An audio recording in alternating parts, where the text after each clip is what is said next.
മരുന്നോ operation കൊണ്ടോ ജീവിതശൈലി രോഗങ്ങൾ മാറ്റാനാകില്ല. പക്ഷേ സ്വയം തിരുത്താൻ തയ്യാറായാൽ ജീവിതശൈലി രോഗങ്ങൾ മാറും. ആദ്യമായിട്ട് ഡോക്ടർ ജോളിയോട് ചോദിക്കാനുള്ളത്, എല്ലാവർക്കും അറിയാം സ്ട്രോക്ക് വന്നു കഴിഞ്ഞാൽ എന്താണ് സംഭവിക്കുന്നതെന്ന് പല രീതിയിൽ. പക്ഷേ എന്താണ് എക്സാക്ട്ലി സ്ട്രോക്ക്? നമ്മളുടെ ശാസ്ത്രീയമായിട്ട് നമ്മൾ മനസ്സിലാക്കേണ്ടത് എന്താണ്?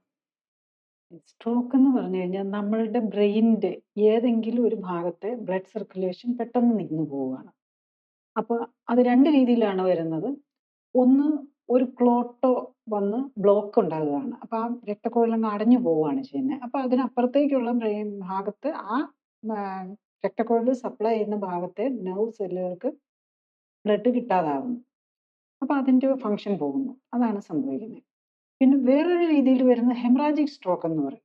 മറ്റേ ഇതിന് പറയുന്നത് ബ്ലോക്ക് വരുന്നതുകൊണ്ട് വരുന്ന പെട്ടെന്നൊരു രക്തക്കട്ടയോ വല്ലതും വന്ന് വരുന്നതിനെ പറയുന്നത് ഇസ്കിമിക് സ്ട്രോക്ക് എന്നാണ്. മറ്റേ അത് കൂടാതെ ഒരു രക്തക്കുഴൽ പൊട്ടി ഉണ്ടാകുന്നതിന് പറയുന്നത് ഹെമറാജിക് സ്ട്രോക്ക് എന്നാണ്. ഒരു 80% കൂടുതലും ഇസ്കിമിക് സ്ട്രോക്കാണ് കൂടുതലായിട്ട് വരാറുള്ളത്. അതിനേക്കാളും കുറച്ചും കൂടി നമ്പർ ഒരു 20% ഒക്കെയേ ഉള്ളൂ ഹെമറാജിക് സ്ട്രോക്ക് ആയിട്ട് വരുന്നത്. ഈ രണ്ട് രീതിയിലുള്ള സ്ട്രോക്ക് ആണെങ്കിലും അതിൻ്റെ ഒരു മേജർ കാരണം തന്നെ ബി കൂടുന്നത്, കൊളസ്ട്രോൾ കൂടുന്നത്, അതുപോലെ ഓവർ വെയിറ്റ് ഇങ്ങനെയൊക്കെ ഉള്ളവരിലാണ് ഇത് കൂടുതലായിട്ട് വരികയും ചെയ്യുന്നത്. അപ്പം അങ്ങനെ ഇപ്പം പറഞ്ഞില്ലേ, ബി കൂടുന്നത്, അല്ലെങ്കിൽ ഓവർ വെയിറ്റ്, അല്ലെങ്കിൽ എന്തായിരുന്നു പറഞ്ഞത്, ഡയബറ്റീസ്. ഡയബറ്റീസ്, അങ്ങനെ ഉള്ള കാര്യം. അപ്പം ശരിക്കും പറഞ്ഞു കഴിഞ്ഞാൽ ഒരു പേഷ്യൻറ്റിന് എങ്ങനെ മനസ്സിലാക്കാൻ പറ്റും അയാൾക്ക് ഇങ്ങനത്തെ സ്ട്രോക്കിനോട് കൂടുതൽ റിസ്ക് ഉള്ളതാണ് എന്നുള്ളത്? പിന്നെ രണ്ടാമത്തെ കാര്യം, അങ്ങനെ ഒരു റിസ്ക് ഉണ്ട് എന്ന് മനസ്സിലാക്കിയാൽ എന്ത് കാര്യമാണ് ചെയ്യേണ്ടത്? സ്ട്രോക്ക് വരാൻ സാധ്യതയുണ്ടോ എന്നുള്ള ഏറ്റവും പ്രധാനം നമുക്ക് എന്തെങ്കിലും ജീവിതശൈലിയായിട്ട് ബന്ധപ്പെട്ട രോഗമുണ്ടോ എന്നുള്ളതാണ്. ഒരാൾക്കും പെട്ടെന്ന് ഒരു ദിവസം ഒന്നും സ്ട്രോക്ക് വരുന്നില്ല. അതിന് മുമ്പ് തന്നെ ഈ സ്ട്രോക്കിൽ തന്നെ രണ്ട് രീതിയിൽ പറയും. മെയിൻ സ്ട്രോക്ക് ഉണ്ട്, അതൊരു മിനി സ്ട്രോക്ക് എന്ന് പറയും. ട്രാൻസിയന്റ് ഇസ്കീമിക് അറ്റാക്ക് എന്ന് പറയും. അപ്പം നമ്മളൊരു ചെറിയ നിലയിലുള്ള ഒരു സ്ട്രോക്ക് വന്ന് 24 മണിക്കൂറിനുള്ളിൽ അത് പോകും, അത് നമ്മൾ നോർമലിലേക്ക് എത്തുകയാണ്, അതിന് ട്രാൻസിയന്റ് ഇസ്കീമിക് അറ്റാക്ക് എന്ന് പറയും. വളരെ സെൻസിറ്റീവ് ആയിട്ടുള്ള ഒരാളാണ്, നമുക്കിപ്പോൾ ചെറിയ മുഖത്ത് എന്തെങ്കിലും ഒരു ഭാഗത്ത് ഒരു സെൻസേഷൻ കുറഞ്ഞോ, അല്ലെ കയ്യിൽ ഒരു ഭാഗം സെൻസേഷൻ കുറഞ്ഞോ, അല്ലെ കുറച്ചൊരു ബലക്കുറവ് പോലെ തോന്നുന്നു, അല്ലെങ്കിലും അങ്ങനെ ചെറിയ ചെറിയ കാര്യങ്ങളായിരിക്കും. അല്ലെ പെട്ടെന്നൊന്ന് നാക്ക് കുഴഞ്ഞു പോയതുപോലെ തോന്നുന്നു, 1-2 മണിക്കൂറിനുള്ളിൽ അത് തിരിച്ചു വരുന്നു. അപ്പോൾ 24 മണിക്കൂറിനുള്ളിൽ തിരിച്ചു വരികയാണെങ്കിൽ ട്രാൻസിയന്റ് ഇസ്കെമിക് അറ്റാക്ക് എന്ന് പറയും. അതിൻ്റെ അർത്ഥം ചെറിയ രക്തക്കുഴലുകൾക്ക് എന്തോ വന്നിട്ടുള്ളൂ. അപ്പം നമുക്ക് കൊളാറ്ററൽ സർക്കുലേഷൻ ഉണ്ടാകും. അതിന് എപ്പോഴും ഒരു സ്ഥലത്ത് ഒരു രക്തക്കുഴൽ മാത്രം ആവില്ല സപ്ലൈ ചെയ്യുന്നത്. വേറെ കൊളാറ്ററൽ സർക്കുലേഷൻ കൂടി ഉണ്ടാകും. 2 രക്തക്കുഴലിൻ്റെ പാട്ട് തന്നെ കൊടുക്കുന്നുണ്ടാകും. അപ്പം അത് വന്നതിന് ടേക്കപ്പ് ചെയ്യുന്നതുകൊണ്ടാണ് അത്രയും പെട്ടെന്ന് അത് കറക്റ്റ് ആകുന്നത്. ഈ ട്രാൻസിയന്റ് ഇസ്കീമിക് അറ്റാക്കും നമ്മുടെ സ്ട്രോക്കും തമ്മിലുള്ള വ്യത്യാസം എന്താണെന്ന് വെച്ചാൽ, അത് കുറച്ചും കൂടി വലിയ രക്തക്കുഴലുകളെയാണ് ബാധിച്ചിരിക്കുന്നത്, അതിന് പിക്കപ്പ് ചെയ്യാൻ പറ്റാതെ വരും. അതാണ് അതിനകത്തെ വ്യത്യാസം വരുന്നത്. അപ്പോൾ വലിയ രക്തക്കുഴലാണെങ്കിൽ രക്തക്കുഴൽ എത്ര ഭാഗത്തെ ബ്രെയിനിന് ബ്ലഡ് കൊടുക്കുന്ന രക്തക്കുഴലാണോ ഡാമേജ് വന്നിരിക്കുന്നത്, അതനുസരിച്ച് സ്ട്രോക്കിന്റെ ഇന്റൻസിറ്റി കൂടുതലുണ്ടാകും. ഒന്നിപ്പോൾ നേരത്തെ TIA വന്നിട്ടുള്ള ഒരു ട്രാൻസിയന്റ് ഇസ്കീമിക് അറ്റാക്ക് വന്നിട്ടുള്ള ഒരാൾക്ക് ഡെഫിനറ്റ്ലി സ്ട്രോക്ക് വരാനുള്ള സാധ്യത കൂടുതലാണ്. നമ്മൾ ആദ്യം നമ്മുടെ ബോഡി ഒരു വാർണിംഗ് സൈൻ കാണിച്ചതാണ് TIA എന്നുള്ളത്. ചിലപ്പം നമ്മുടെ കാലിന്റെ ഒരു വിരലിന്, അല്ലെങ്കിൽ കൈയുടെ ഒരു വിരലിന്റെ ഭാഗത്ത് മാത്രമേ ഉണ്ടാവുള്ളൂ തരിതരിപ്പും, അല്ലെങ്കിൽ സെൻസേഷൻ കുറവോ, അല്ലെങ്കിൽ ഒരു ചെറിയതാണ് നമ്മൾ ബലക്കുറവൊന്നും നമ്മൾ നോട്ട് ചെയ്യാതെ പോകും. കൈയൊക്കെ പൊക്കാൻ പറ്റുന്നില്ല, അതുപോലെ പിടിക്കാൻ പറ്റുന്നില്ല എന്ന് വന്നാലല്ലേ നമ്മളതൊക്കെ നോട്ട് ചെയ്യുള്ളൂ. അപ്പം 3-4 മസിലിനെയൊക്കെയാണ് എഫക്ട് ചെയ്തിരിക്കുന്നത്, നമ്മൾ അറിയാതെ തന്നെ പോകും. അപ്പം അത് ശ്രദ്ധിക്കുക എന്നുള്ളതാണ്. ഒന്ന്, നേരത്തെ ട്രാൻസിയന്റ് ഇസ്കെമിക് അറ്റാക്ക് വന്നിട്ടുണ്ടോ?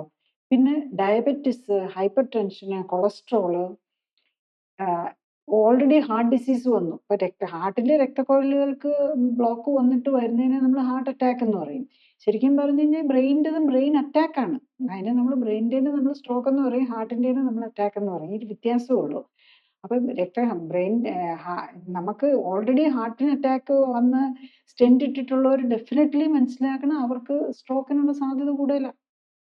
അപ്പം അതുപോലെ തന്നെ മറ്റ് രോഗങ്ങളുള്ളവര് ഇപ്പൊ ഈ ഓട്ടോ ഇമ്മ്യൂൺ ഡിസീസ്, ആർത്രൈറ്റിസ്, ആമവാദം പോലെയുള്ള രോഗങ്ങൾ, ഈവൻ വെരിക്കോസ് വെയിൻസ്, കാലിൽ ഞരമ്പ് തടിക്കുന്ന രോഗമുള്ളവരുണ്ടല്ലോ, അവർക്കും സ്ട്രോക്കിനുള്ള സാധ്യത കൂടുതലാണ്. ഓവർ വെയിറ്റ് ഉള്ളവർ, അതുപോലെ കിഡ്നി രോഗങ്ങളുള്ളവർക്ക്, കിഡ്നി ഡിസീസ് ഉള്ളവർക്കും സ്ട്രോക്കിന് സാധ്യത കൂടുതലായിരിക്കും. അപ്പം ശരിക്കും ഈ സ്ട്രോക്ക് വന്നു കഴിഞ്ഞാൽ ഇമ്മീഡിയറ്റ് ആയിട്ട് ഹോസ്പിറ്റലിൽ പോയി അതിൻ്റെ റിക്കവറി കാര്യങ്ങളൊക്കെ മാക്സിമം ചെയ്യാമെന്നുള്ളതാണല്ലോ. അപ്പം ശരിക്കും ഈ സ്ട്രോക്കിന്റെ റീഹാബിലിറ്റേഷൻ എന്ന് പറഞ്ഞാൽ അപ്പോൾ തന്നെ തുടങ്ങുന്നതാണോ? എങ്ങനെയാണ്? സ്ട്രോക്കിന്റെ ട്രീറ്റ്മെന്റ് ഇമ്മീഡിയറ്റ് ട്രീറ്റ്മെന്റ് ഉണ്ട്, പിന്നെയാണ് സബ്സിക്വന്റ് റീഹാബിലിറ്റേഷൻ എന്ന് പറയുന്നത്. ഒരിടത്ത് ഡാമേജ് വന്നു, ഇനി അതിന് അപ്പം നമ്മൾ പലപ്പോഴും വലിയ മേജർ സ്ട്രോക്ക് ഒക്കെ ആണെങ്കിൽ ഒരു സൈഡ് തന്നെ തളർന്നു പോയിട്ടുണ്ടാകും, സംസാരത്തിനെ അഫക്റ്റ് ചെയ്തിട്ടുണ്ടാകും, കാഴ്ച എഫക്റ്റ് ചെയ്തിട്ടുണ്ടാകും, അങ്ങനെ പല പ്രശ്നങ്ങൾ വന്നിട്ടുണ്ടാകും.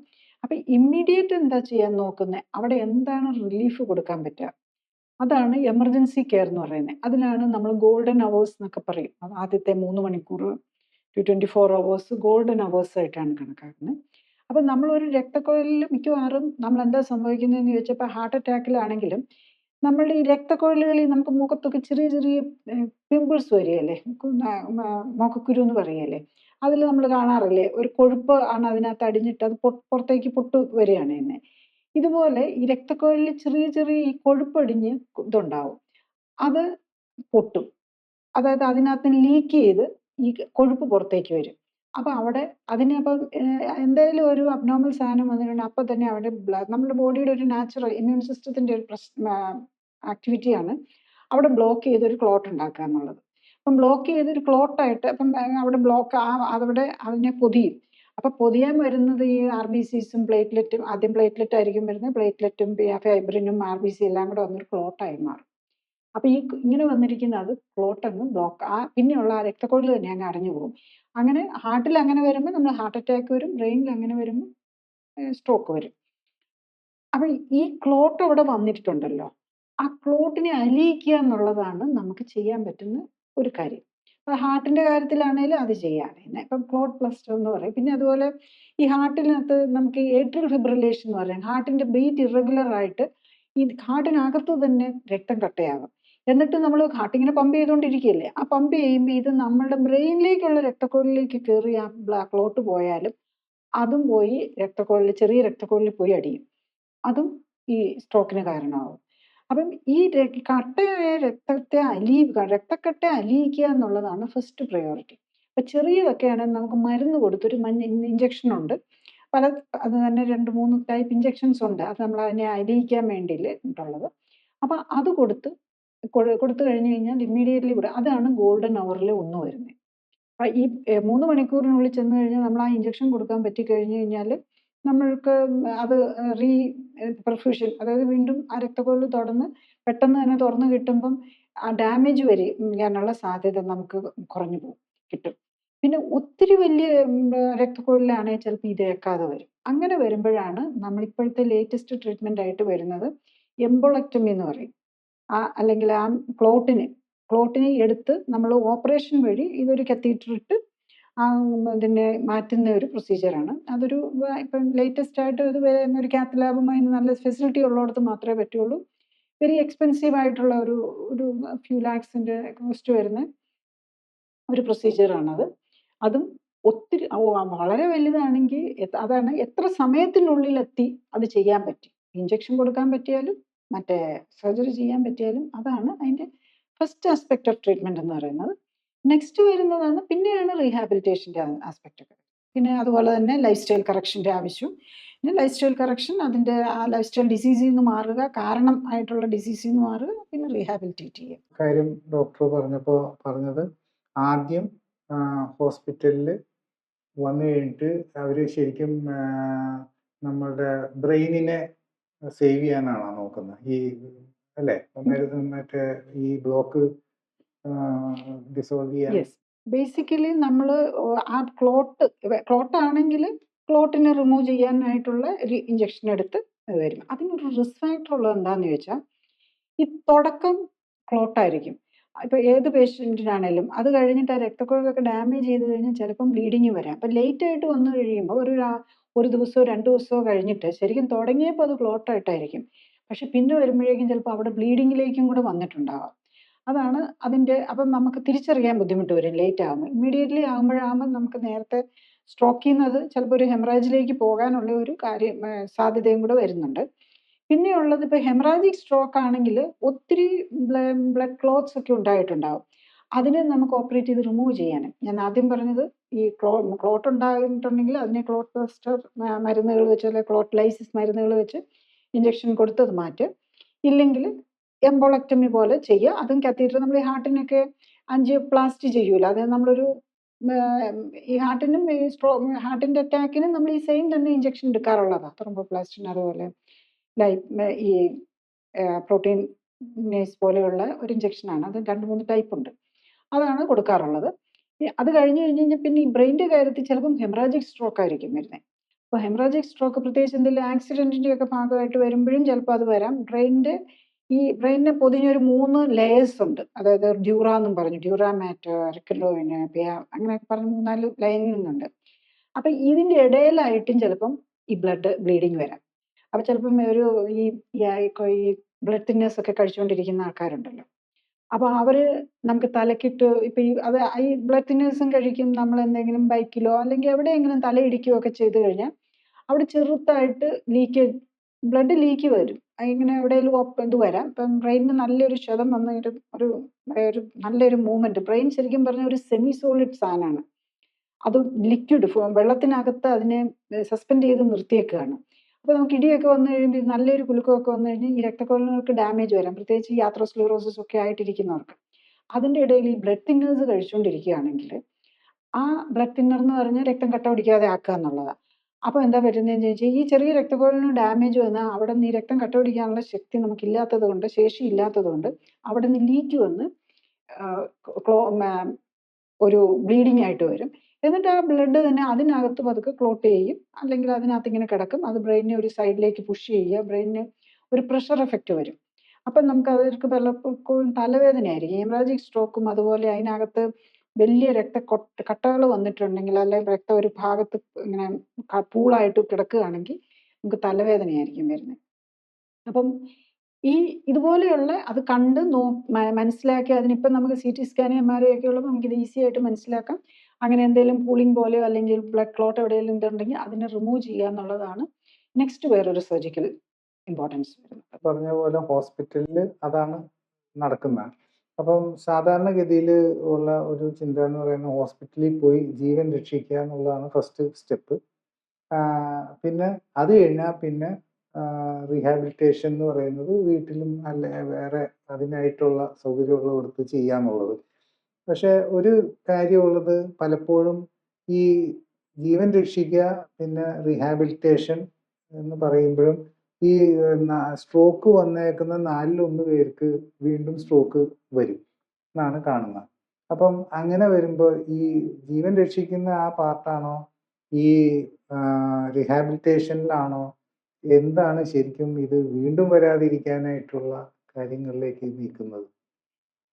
ഇമ്മീഡിയറ്റ്ലി നമ്മൾ ചെയ്യുന്ന ക്ലോസ് ബസ്റ്റർ ഇഞ്ചക്ഷനോ സർജറിയോ ഒന്നും നമുക്ക് ഇനി അടുത്തൊരു ക്ലോട്ട് വരാതിരിക്കാൻ നമ്മളെ സഹായിക്കുന്നില്ല. അതുപോലെ റീഹാബിലിറ്റേഷനും നമ്മളെ സഹായിക്കുന്നില്ല ഇനി അടുത്തത് വരാൻ. ശരിക്കും 25% അല്ല, അതിനേക്കാളും കൂടുതൽ പേർക്ക് വീണ്ടും സ്ട്രോക്ക് വരാനുള്ള പോസിബിലിറ്റി ഉണ്ടെന്നാണ് ഞാനൊരു റഫ് അണ്ടർസ്റ്റാൻഡിങ് വെച്ച്, മേ ബി ലിറ്ററേച്ചർ നോക്കിയാലേ പറയാൻ പറ്റുള്ളൂ. അപ്പം റിപ്പീറ്റ് അറ്റാക്ക്, ഇപ്പം സ്ട്രോക്ക് വന്ന ഒരാൾക്ക് സ്ട്രോക്ക് വരാൻ മാത്രമല്ല, അവർക്ക് കിഡ്നി ഫെയിലിയർ വരാനുള്ള സാധ്യതയും ഹാർട്ട് അറ്റാക്ക് വരാനുള്ള സാധ്യതയും വെരി ഹൈ ആണ്. ഈവൻ അങ്ങനെയുള്ള പേഷ്യൻസിന് തന്നെയാണ് കാഴ്ചയ്ക്ക് പ്രശ്നം വരാനുള്ള സാധ്യത, റെറ്റിനോപ്പതി വരാനുള്ള. അപ്പം നമ്മളുടെ രക്തക്കുഴലുകൾക്ക് ഡാമേജ് വന്നിരിക്കുന്നു എന്നുള്ളതാണ് അവിടെ വന്നിരിക്കുന്നത്. അത് ബ്രെയിനിന് മാത്രമല്ല, മറ്റുള്ള എല്ലാ അവയവങ്ങൾക്കും അത് ആപ്ലിക്കബിൾ ആണ്. അതുപോലെ സ്ട്രോക്ക് വന്നിരിക്കുന്നവർക്ക് ഡെമെൻഷ്യ, നമ്മുടെ മെമ്മറി കുറഞ്ഞു പോകാനുള്ള സാധ്യത, അൽഷിമേഴ്സ് ഡിസീസ് പോലെയുള്ളത് വരാൻ, പാർക്കിൻസൺസ് ഡിസീസ് വരാനുള്ള സാധ്യത ഇതെല്ലാം കൂടുതലായിരിക്കും. അതുപോലെ ഹാർട്ട് അറ്റാക്ക് വരാനുണ്ട്. അപ്പം അതിനെന്താ ചെയ്യാനുള്ളതെന്ന് ചോദിച്ചു കഴിഞ്ഞ് കഴിഞ്ഞാൽ, ഈ റീഹാബിലിറ്റേഷൻ്റെ പാർട്ടിൽ വരുന്നത് നമുക്ക് നടക്കാൻ പറ്റാത്ത ആളെ പതുക്കെ അതിനെ വീണ്ടും റീട്രെയിൻ ചെയ്ത് ബ്രെയിനിനെയും റീട്രെയിൻ ചെയ്ത് നടക്കാറാക്കുക, സംസാരിപ്പിക്കാറാക്കാനായിട്ടുള്ള ട്രെയിനിങ് കൊടുക്കുക, എഴുതിപ്പിക്കാനുള്ള, നമ്മൾ കൊച്ചു കുട്ടികളെ പഠിപ്പിച്ചെടുക്കുന്നത് പോലെ നമ്മൾ പഠിപ്പിച്ചെടുക്കുക എന്നുള്ളതാണ്. പക്ഷെ ഏറ്റവും ഇമ്പോർട്ടൻ്റ് ആയിട്ടുള്ളത് നമ്മുടെ ജീവിതശൈലി കറക്റ്റ് ചെയ്യുക എന്നുള്ളതാണ്. ഈ സ്ട്രോക്കിന് ആധാരമായിട്ടുള്ളത് അത് ഡയബറ്റിസ്, ഹൈപ്പർ ടെൻഷനാണ് ഏറ്റവും പ്രധാനം. ഹൈപ്പർ ടെൻഷനും അതിന് കഴിക്കുന്ന മരുന്നുകളും പലപ്പോഴും സ്ട്രോക്കിന് കാരണമാകുന്നു. കാരണം ഹൈപ്പർ ടെൻഷൻ ഉള്ള ആൾക്ക് നമ്മൾ ബ്ലഡ് തിന്നേഴ്സാണ് കൊടുക്കുന്നത്. അത് നമുക്ക് വീണ്ടും സ്ട്രോക്ക് വരുത്താനുള്ള സാധ്യത വീണ്ടും കൂട്ടുകയാണ്. അതുപോലെ ഡയബറ്റിക് പേഷ്യൻസ് അവരുടെ ഈ ഷുഗർ കൂടി നിൽക്കുന്നത് രക്തക്കൊള്ളികളെ ഡാമേജ് ചെയ്യുകയാണ് ചെയ്യുന്നത്. അത് വീണ്ടും സ്ട്രോക്ക് വരുത്താനുള്ള സാധ്യത കൂട്ടും. അപ്പോൾ അതുപോലെ തന്നെ ഇവർക്ക് മറ്റുള്ള ഓൾറെഡി രക്തക്കൊഴൽ ഡാമേജ് ആണ്, കിഡ്നിയുടെ രക്തക്കൊഴൽ ഡാമേജ് ആണ്, കണ്ണിന്റെ രക്തക്കൊഴൽ ഡാമേജ് ആണ്. അപ്പം കാഴ്ചയെ എഫക്റ്റ് ചെയ്യാം, കിഡ്നി ഫെയിലിയറിലേക്ക് പോകാം. ഈ കാര്യങ്ങളും കൂടെ കറക്റ്റ് ചെയ്യാനായിട്ട് ചെയ്യേണ്ടത് ശരിക്കും പറഞ്ഞാൽ ലൈഫ് സ്റ്റൈൽ കറക്റ്റ് ചെയ്യുക എന്നുള്ളതാണ്. ജീവിതശൈലി കറക്റ്റ് ചെയ്ത് നമ്മൾ ഇനി ഇപ്പം ജീവിതശൈലി കറക്റ്റ് ചെയ്യുമ്പം അടുത്ത് വരാനുള്ള സാധ്യത മാത്രമല്ല ഇമ്പ്രൂവ് ചെയ്യുന്നത്, ഒരു റിക്കവറി പോസിബിലിറ്റി കൂട്ടുകയാണ് ചെയ്യുന്നത്. ജീവിതശൈലി എന്ന് പറഞ്ഞു കഴിഞ്ഞാൽ നമ്മൾ കറക്റ്റ് ചെയ്യുക എന്ന് പറഞ്ഞു കഴിഞ്ഞാൽ എന്താണെന്ന് വെച്ചാൽ കറക്റ്റായിട്ടുള്ള ന്യൂട്രീഷൻ എടുക്കുക, കറക്റ്റായിട്ടുള്ള എക്സസൈസ് ചെയ്യുക, നമ്മളുടെ ജീവിതശൈലി രോഗങ്ങൾ ഉണ്ടെങ്കിൽ അത് മാറ്റുക എന്നുള്ളതാണ്.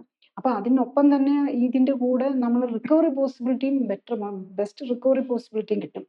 അത് പക്ഷെ നമ്മൾ ഇപ്പം ഒരു ട്രീറ്റ്മെൻറ്റിൻ്റെ പാർട്ടായിട്ട് അത് വരുന്നില്ല എന്നുള്ളതാണ്. മോഡേൺ മെഡിസിനിൽ ശരിക്കും പറഞ്ഞാൽ നമ്മൾ തിയറിറ്റിക്കലി നമ്മൾ ഏത് ഇതെടുത്തു കഴിഞ്ഞ് കഴിഞ്ഞാലും life style correction, blood sugar control, diabetic control ഇതൊക്കെ പറയും. പക്ഷെ അതെല്ലാം മരുന്ന് വെച്ചിട്ടുള്ള കൺട്രോളിനെ കുറിച്ച് നമ്മൾ ചിന്തിക്കുന്നുള്ളൂ ജനറലി. പക്ഷെ ജീവിതശൈലി കറക്റ്റ് ചെയ്തുകൊണ്ട് ഈ കാര്യങ്ങൾ കറക്റ്റ് ചെയ്യുക എന്നുള്ളതാണ് മോസ്റ്റ് ഇമ്പോർട്ടൻ്റ് ആയിട്ടുള്ളത്. ഇപ്പം പറഞ്ഞതിന്ന് മനസ്സിലാവുന്നത് ചുരുക്കി പറഞ്ഞാൽ ഈ സ്ട്രോക്കിന്റെ ശരിക്കും പറഞ്ഞാൽ അതിന്റെ ഒരു റിസൾട്ടാണ്, അല്ലെങ്കിൽ ഒരു നമ്മളുടെ ആ റിസൾട്ടായിട്ട് കാണുന്നതാണ് ഈ സ്ട്രോക്ക്. പക്ഷെ അതിന്റെ റീഹാബിലിറ്റേഷനിൽ ശരിക്കും പറഞ്ഞാൽ അതിന്റെ ആ കോസിനെ നമ്മൾ ടച്ച് ചെയ്യുന്നില്ല. പക്ഷെ നമ്മൾ അല്ലാത്ത രീതിയിലുള്ള ഇമ്പ്രൂവ്മെന്റ്സ് വരുത്തുക എന്നുള്ളതാണ് എന്ന് മനസ്സിലാക്കുന്നത്. ശരിയാണോ? ദാറ്റ് ഈസ് ഈ കോസിനെ തൊടണമെങ്കിൽ ശരിക്കും ജീവിതശൈലി കറക്ഷൻ തന്നെ ആവശ്യം വരും. ബേസിക്കലി എന്താന്ന് വെച്ചാൽ സ്ട്രോക്കിന്റെ ട്രീറ്റ്മെന്റ് എന്ന് പറയുമ്പോൾ നമ്മൾ ഇമ്മീഡിയറ്റ്ലി നമ്മൾ ലൈഫ് സേവിങ്, അതായത് ക്ലോട്ട് എവിടെയുണ്ടോ, ഹെമറേജ് ബ്ലീഡിങ് എവിടെയുണ്ടോ അതിനെ നിർത്താൻ എന്തെങ്കിലും, അല്ലെങ്കിൽ ആ സമയത്ത് നമ്മൾ സപ്പോർട്ട് ചെയ്ത് കൊടുക്കുക. ഇപ്പം ബോധം പോയിട്ടുണ്ടാകും, അല്ലെങ്കിൽ BP ഒത്തിരി കൂടുതലായിരിക്കും. നമ്മൾ ഹോസ്പിറ്റലിൽ ചെന്ന് കഴിഞ്ഞാൽ എന്താ ചെയ്യുന്നത്? അപ്പം BP പലരും 2-3 ദിവസം BP-യുടെ മരുന്ന് എടുത്തിട്ടില്ലായിരിക്കും. അങ്ങനെ ആയിരിക്കും ആ സ്ട്രോക്ക് വന്നത്. നമ്മൾ ഹിസ്റ്ററി എടുത്തു കഴിഞ്ഞാൽ മതി. പല പേഷ്യൻസും ചിലപ്പം മരുന്ന് കിട്ടിക്കാണുകയില്ല, നമ്മൾ ചെയ്യുന്ന മരുന്ന് കിട്ടിക്കാണുകയില്ല, ഒരു 3 ദിവസം മരുന്ന് കഴിച്ചിട്ടുണ്ടാവില്ല. അല്ലെങ്കിൽ പല കാര്യങ്ങൾക്കായിട്ട് നമ്മൾ തിരക്കിട്ട് എവിടെയെങ്കിലുമൊക്കെ പോയി മരുന്നെടുക്കാൻ പോയി, അപ്പോൾ 2-3 ദിവസം അങ്ങനെ പലപ്പോഴും ഒക്കെ നമ്മൾ മിസ് ചെയ്തിട്ടുണ്ടോ, കുഴപ്പമില്ലാന്ന് കരുതും. അപ്പോൾ ഈ മരുന്ന് കഴിച്ചിട്ടുണ്ടാവില്ല. BP-യുടെ മരുന്നിൻ്റെ കാര്യത്തിൽ എല്ലാവരും പ്രത്യേക ശ്രദ്ധ എടുക്കുക. BP-ക്ക് മരുന്ന് കഴിക്കുന്നുണ്ടോ അത് കൃത്യസമയത്ത് എടുത്തിരിക്കണം. അല്ല തൊന്നുപോലെ എപ്പോഴും എടുത്തിട്ട് കാര്യമില്ല. കാരണം ചില മരുന്നുകളൊക്കെ അതിൻ്റെ ഇഫക്റ്റ് കഴിഞ്ഞ് കഴിഞ്ഞാൽ ഒരു റീബൗണ്ട് ഫെനോമിന എന്ന് പറയും. അത് ഉള്ളതിനേക്കാളും ഷൂട്ടപ്പ് ചെയ്യും. ഇപ്പം നമ്മളുടെ BP ഒരാൾക്ക് എപ്പോഴും ഹൈ BP-യിൽ നിൽക്കുകയാണെങ്കിൽ അയാൾക്ക് അത്രയും ദോഷമില്ല. അതേസമയത്ത് BP മരുന്ന് കഴിച്ചിട്ട് ലോ ആക്കി നിർത്തിയിരിക്കുന്ന ഒരാൾ പെട്ടെന്ന് ഷൂട്ടപ്പ് ചെയ്ത് കഴിഞ്ഞാൽ അത് താങ്ങാനുള്ള ശേഷി നമ്മുടെ രക്തക്കൊഴലുകൾക്ക് ഉണ്ടാവില്ല. അപ്പോഴായിരിക്കും സ്ട്രോക്ക് വരുന്നത്. അപ്പം അതിനാണ് നമ്മൾ ഈ എമർജൻസി മാനേജ്മെന്റ് നമ്മൾ ഈ ഹോസ്പിറ്റലിൽ കിടക്കുമ്പം ചെയ്യുന്ന മരുന്നുകൾ എന്ന് പറഞ്ഞു കഴിഞ്ഞാൽ, സ്ട്രോക്കിന് പ്രത്യേകിച്ച് പറഞ്ഞ് ഞാൻ ഈ പറഞ്ഞ ഓപ്പറേഷനും ഈ ക്ലോട്ട് കളയാനുള്ളതും പിന്നെ എന്തെങ്കിലും സർജിക്കലി ക്ലോട്ടോ അല്ലെങ്കിൽ ബ്ലീഡിങ്ങിൽ ഇതുണ്ടെങ്കിൽ അത് മാറ്റുക എന്നുള്ള. പിന്നെയുള്ളത് ഈ ക്ലോട്ടിന് സ്ട്രോക്കിന് കാരണമായ രോഗങ്ങളെ കൺട്രോൾ ചെയ്യാനാണ് നമ്മൾ നോക്കുന്നത്. അതിപ്പം BP ഉണ്ടെങ്കിൽ BP-ക്ക് മരുന്ന് കൊടുത്ത് കൺട്രോൾ ചെയ്യുക, ഷുഗറിന് കൺട്രോൾ ചെയ്യുക, കൊളസ്ട്രോൾ കുറയ്ക്കുക, ഈ കാര്യങ്ങളൊക്കെ ചെയ്യും. പിന്നെ അതിന് കഴിഞ്ഞപ്പോൾ ഇപ്പം നമ്മളിപ്പം പല ഹോസ്പിറ്റൽസും വലിയ ഹോസ്പിറ്റൽസൊക്കെ എന്താ ചെയ്യുന്നതെന്ന് ചോദിച്ചു കഴിഞ്ഞാൽ, ഈ എംബോളക്ടമി ഒക്കെ കഴിഞ്ഞ് കഴിഞ്ഞാൽ അവർ പിന്നെ റീഹാബിലിറ്റേഷൻ യൂണിറ്റിലേക്ക് മാറ്റുകയായിരിക്കും ചെയ്യുന്നത്. അവർക്ക് അവിടെ അതേ ഉള്ളൂ. ആ 1 or 2 days അതിൻ്റെ ആ ഓപ്പറേഷൻ ചെയ്തും കഴിഞ്ഞ് കഴിഞ്ഞാൽ റീഹാബിലിറ്റേഷനിലേക്ക് പോവുക. അത് ഫിസിക്കൽ മെഡിസിൻ ഡോക്ടേഴ്സാണ് മെയിൻലി ചെയ്യുന്നത്. മറ്റത് സർജിക്കൽ വാസ്കുലർ സർജൻസ് ആണ് ചെയ്യുന്നത്. മറ്റത് ഫിസിക്കൽ മെഡിസിൻ ഡിപ്പാർട്ട്മെന്റ് ആയിരിക്കും. അത് ഫിസിയാട്രിസ്റ്റ്, MD ഫിസിക്കൽ മെഡിസിൻ കഴിഞ്ഞ ഡോക്ടേഴ്സാണ്. അവരുടെ നേതൃത്വത്തിലുള്ള ഒരു റീട്രെയിനിങ് ചെയ്ത ആളെ എടുക്കുക എന്നുള്ളതാണ്. പക്ഷെ ഇവിടെ ബേസിക്കലി നമ്മളുടെ ഈ ലൈഫ് സ്റ്റൈൽ കറക്ഷന്റെ കാര്യത്തിൽ ആകെ എന്തെങ്കിലും ഒരു ഡയറ്റീഷ്യനോ ഒരു ആസ്പെക്ട് വന്ന് എന്തെങ്കിലും ഫുഡിന്റെ കാര്യത്തിൽ ഇതൊക്കെ പറയും. പിന്നെ ഈ മരുന്നും കഴിച്ച് ഷുഗറിൻ്റെ മരുന്ന് ഷുഗർ കൺട്രോൾ ചെയ്യാൻ നോക്കുക മരുന്ന് കഴിച്ച്. ശരിക്കും അതല്ല ചെയ്യേണ്ടത്. ഞാൻ ബേസിക്കലി ലൈഫ് സ്റ്റൈൽ കറക്ഷനാണ് ലൈഫ് സ്റ്റൈൽ കറക്ഷൻ വെച്ചിട്ട് ജീവിതശൈലി രോഗങ്ങൾ റിവേഴ്സ് ചെയ്യുക എന്നുള്ളതാണ് ചെയ്യുന്നത്. നമ്മളൊരു സ്പെഷ്യൽ പ്രോട്ടോക്കോളും ഫോം ചെയ്ത് അത് വെരി ഇഫക്റ്റീവാണ് CSLC ക്യാപ്പ് എന്നുള്ളത്. ഇപ്പം യൂഷ്വലി ഈ ഡയബറ്റീസ് ഹൈപ്പർ ടെൻഷനൊക്കെ ആ മരുന്നുകൾ തന്നെ വിതിൻ എ മന്ത് നമുക്ക് എല്ലാ മരുന്നിൽ നിന്നും ഒഴിവായി വരാൻ പറ്റും. അപ്പോൾ അങ്ങനെ വരുമ്പോൾ നമ്മുടെ ഈ സ്റ്റോക്കിൻ്റെ റിട്ടേൺ ആൾക്കാർ റിപ്പയർ വർക്ക് നല്ല ഫാസ്റ്ററാക്കി ചെയ്യാൻ പറ്റും. അപ്പം മാക്സിമം പോസിബിലിറ്റി കിട്ടും അതിൻ്റെ ഇതിലേക്ക് തിരിച്ചു വരാനായിട്ട്. ഇപ്പം ശരിക്കും പറഞ്ഞു കഴിഞ്ഞാൽ ഈ പറയുന്ന ഹോസ്പിറ്റലിൽ നടത്തുന്ന ആ ഇൻ്റർവെൻഷൻ, ദാറ്റ് ഈസ് ഇപ്പം ആ ബ്ലോക്ക് മാറ്റലോ അല്ലെങ്കിൽ രക്തസ്രാവം ഉണ്ടെങ്കിൽ അത് ബ്ലോക്ക് ചെയ്യലോ, അല്ലെങ്കിൽ ഈ റീഹാബിലിറ്റേഷൻ എന്ന് പറയുന്ന അത് കഴിഞ്ഞിട്ട് ഈ ഫിസിക്കൽ എക്സർസൈസ്, പിന്നെ വോയിസ് ട്രെയിനിങ്, അങ്ങനത്തെ കാര്യങ്ങളൊന്നും തന്നെ ഇതിൻ്റെ കാരണമായ രക്തക്കുഴലിൻ്റെ ആരോഗ്യക്കുറവാണ് ഒരു മെയിൻ കാരണം ഈ സ്ട്രോക്ക് വരാൻ. അപ്പോൾ ഈ രക്തക്കുഴലിൻ്റെ ആരോഗ്യക്കുറവിന് വേണ്ടി വല്ല മരുന്നുകളോ അല്ലെങ്കിൽ അങ്ങനത്തെ എന്തെങ്കിലും പ്രത്യേകിച്ച് വല്ല പ്രൊസീഡിയേഴ്സ് അങ്ങനെ എന്തെങ്കിലും ഉണ്ടോ? രക്തക്കുഴലുകളുടെ ആരോഗ്യം ഇമ്പ്രൂവ് ചെയ്യണം. രക്തക്കുഴലുകളുടെ 2-3 കാരണങ്ങളാണ് രക്തക്കുഴലുകൾക്ക് ഇങ്ങനെ ഈ ഡാമേജ് വരുന്നത്. സ്ട്രോക്ക് ആണെങ്കിലും ഹാർട്ട് അറ്റാക്ക് ആണെങ്കിലും വരുന്നത് ഈ രക്തക്കുഴലുകൾക്ക് വന്ന ഡാമേജ് കാരണമാണ്. അപ്പം അതിനെ കറക്റ്റ് ചെയ്യണം. രക്തക്കുഴലുകൾക്ക് ഡാമേജ് വരുന്നത് എങ്ങനെയാണ്? ഇപ്പോൾ ഏറ്റവും കൂടുതൽ സ്ട്രോക്കിൽ വരുന്നത് പ്രഷർ കൂടുന്നത് കൊണ്ടാണ്. ഞാൻ ഒരു പേഷ്യൻറ്റിൻ്റെ വേണമെങ്കിൽ ഞാൻ ഒരു എക്സാമ്പിൾ ആയിട്ട് തന്നെ പറയാം. ഇദ്ദേഹം ഒരു 56 വയസ്സുള്ള മെയിലാണ്. അദ്ദേഹത്തിന് 70 കിലോ തൂക്കമുണ്ട്. 170 സെൻറ്റിമീറ്റർ പൊക്കവും 70 കിലോയാണ് അദ്ദേഹത്തിന് തൂക്കമുള്ളത്. വലിയ ഓവർ വെയിറ്റ് എന്നൊന്നും പറയാനില്ല. പക്ഷേ പെട്ടെന്നൊരു ദിവസം അയാൾ ഡയബറ്റിക് അല്ല, മരുന്നുകൾ കഴിച്ചുകൊണ്ടിരുന്ന അദ്ദേഹത്തിന് പ്രഷർ ഉണ്ടായിരുന്നു. അതാണ് മെയിനായിട്ടുള്ളത്. അപ്പം പെട്ടെന്ന് പ്രഷറിനും കൊളസ്ട്രോളിനും വേണ്ടിയിട്ട് മരുന്ന് കഴിക്കുന്നുണ്ടായിരുന്നു. പെട്ടെന്നൊരു ദിവസം നമ്മൾ ഫേഷ്യലും ഒരു വീക്ക്നെസ്സൊക്കെ വന്നു.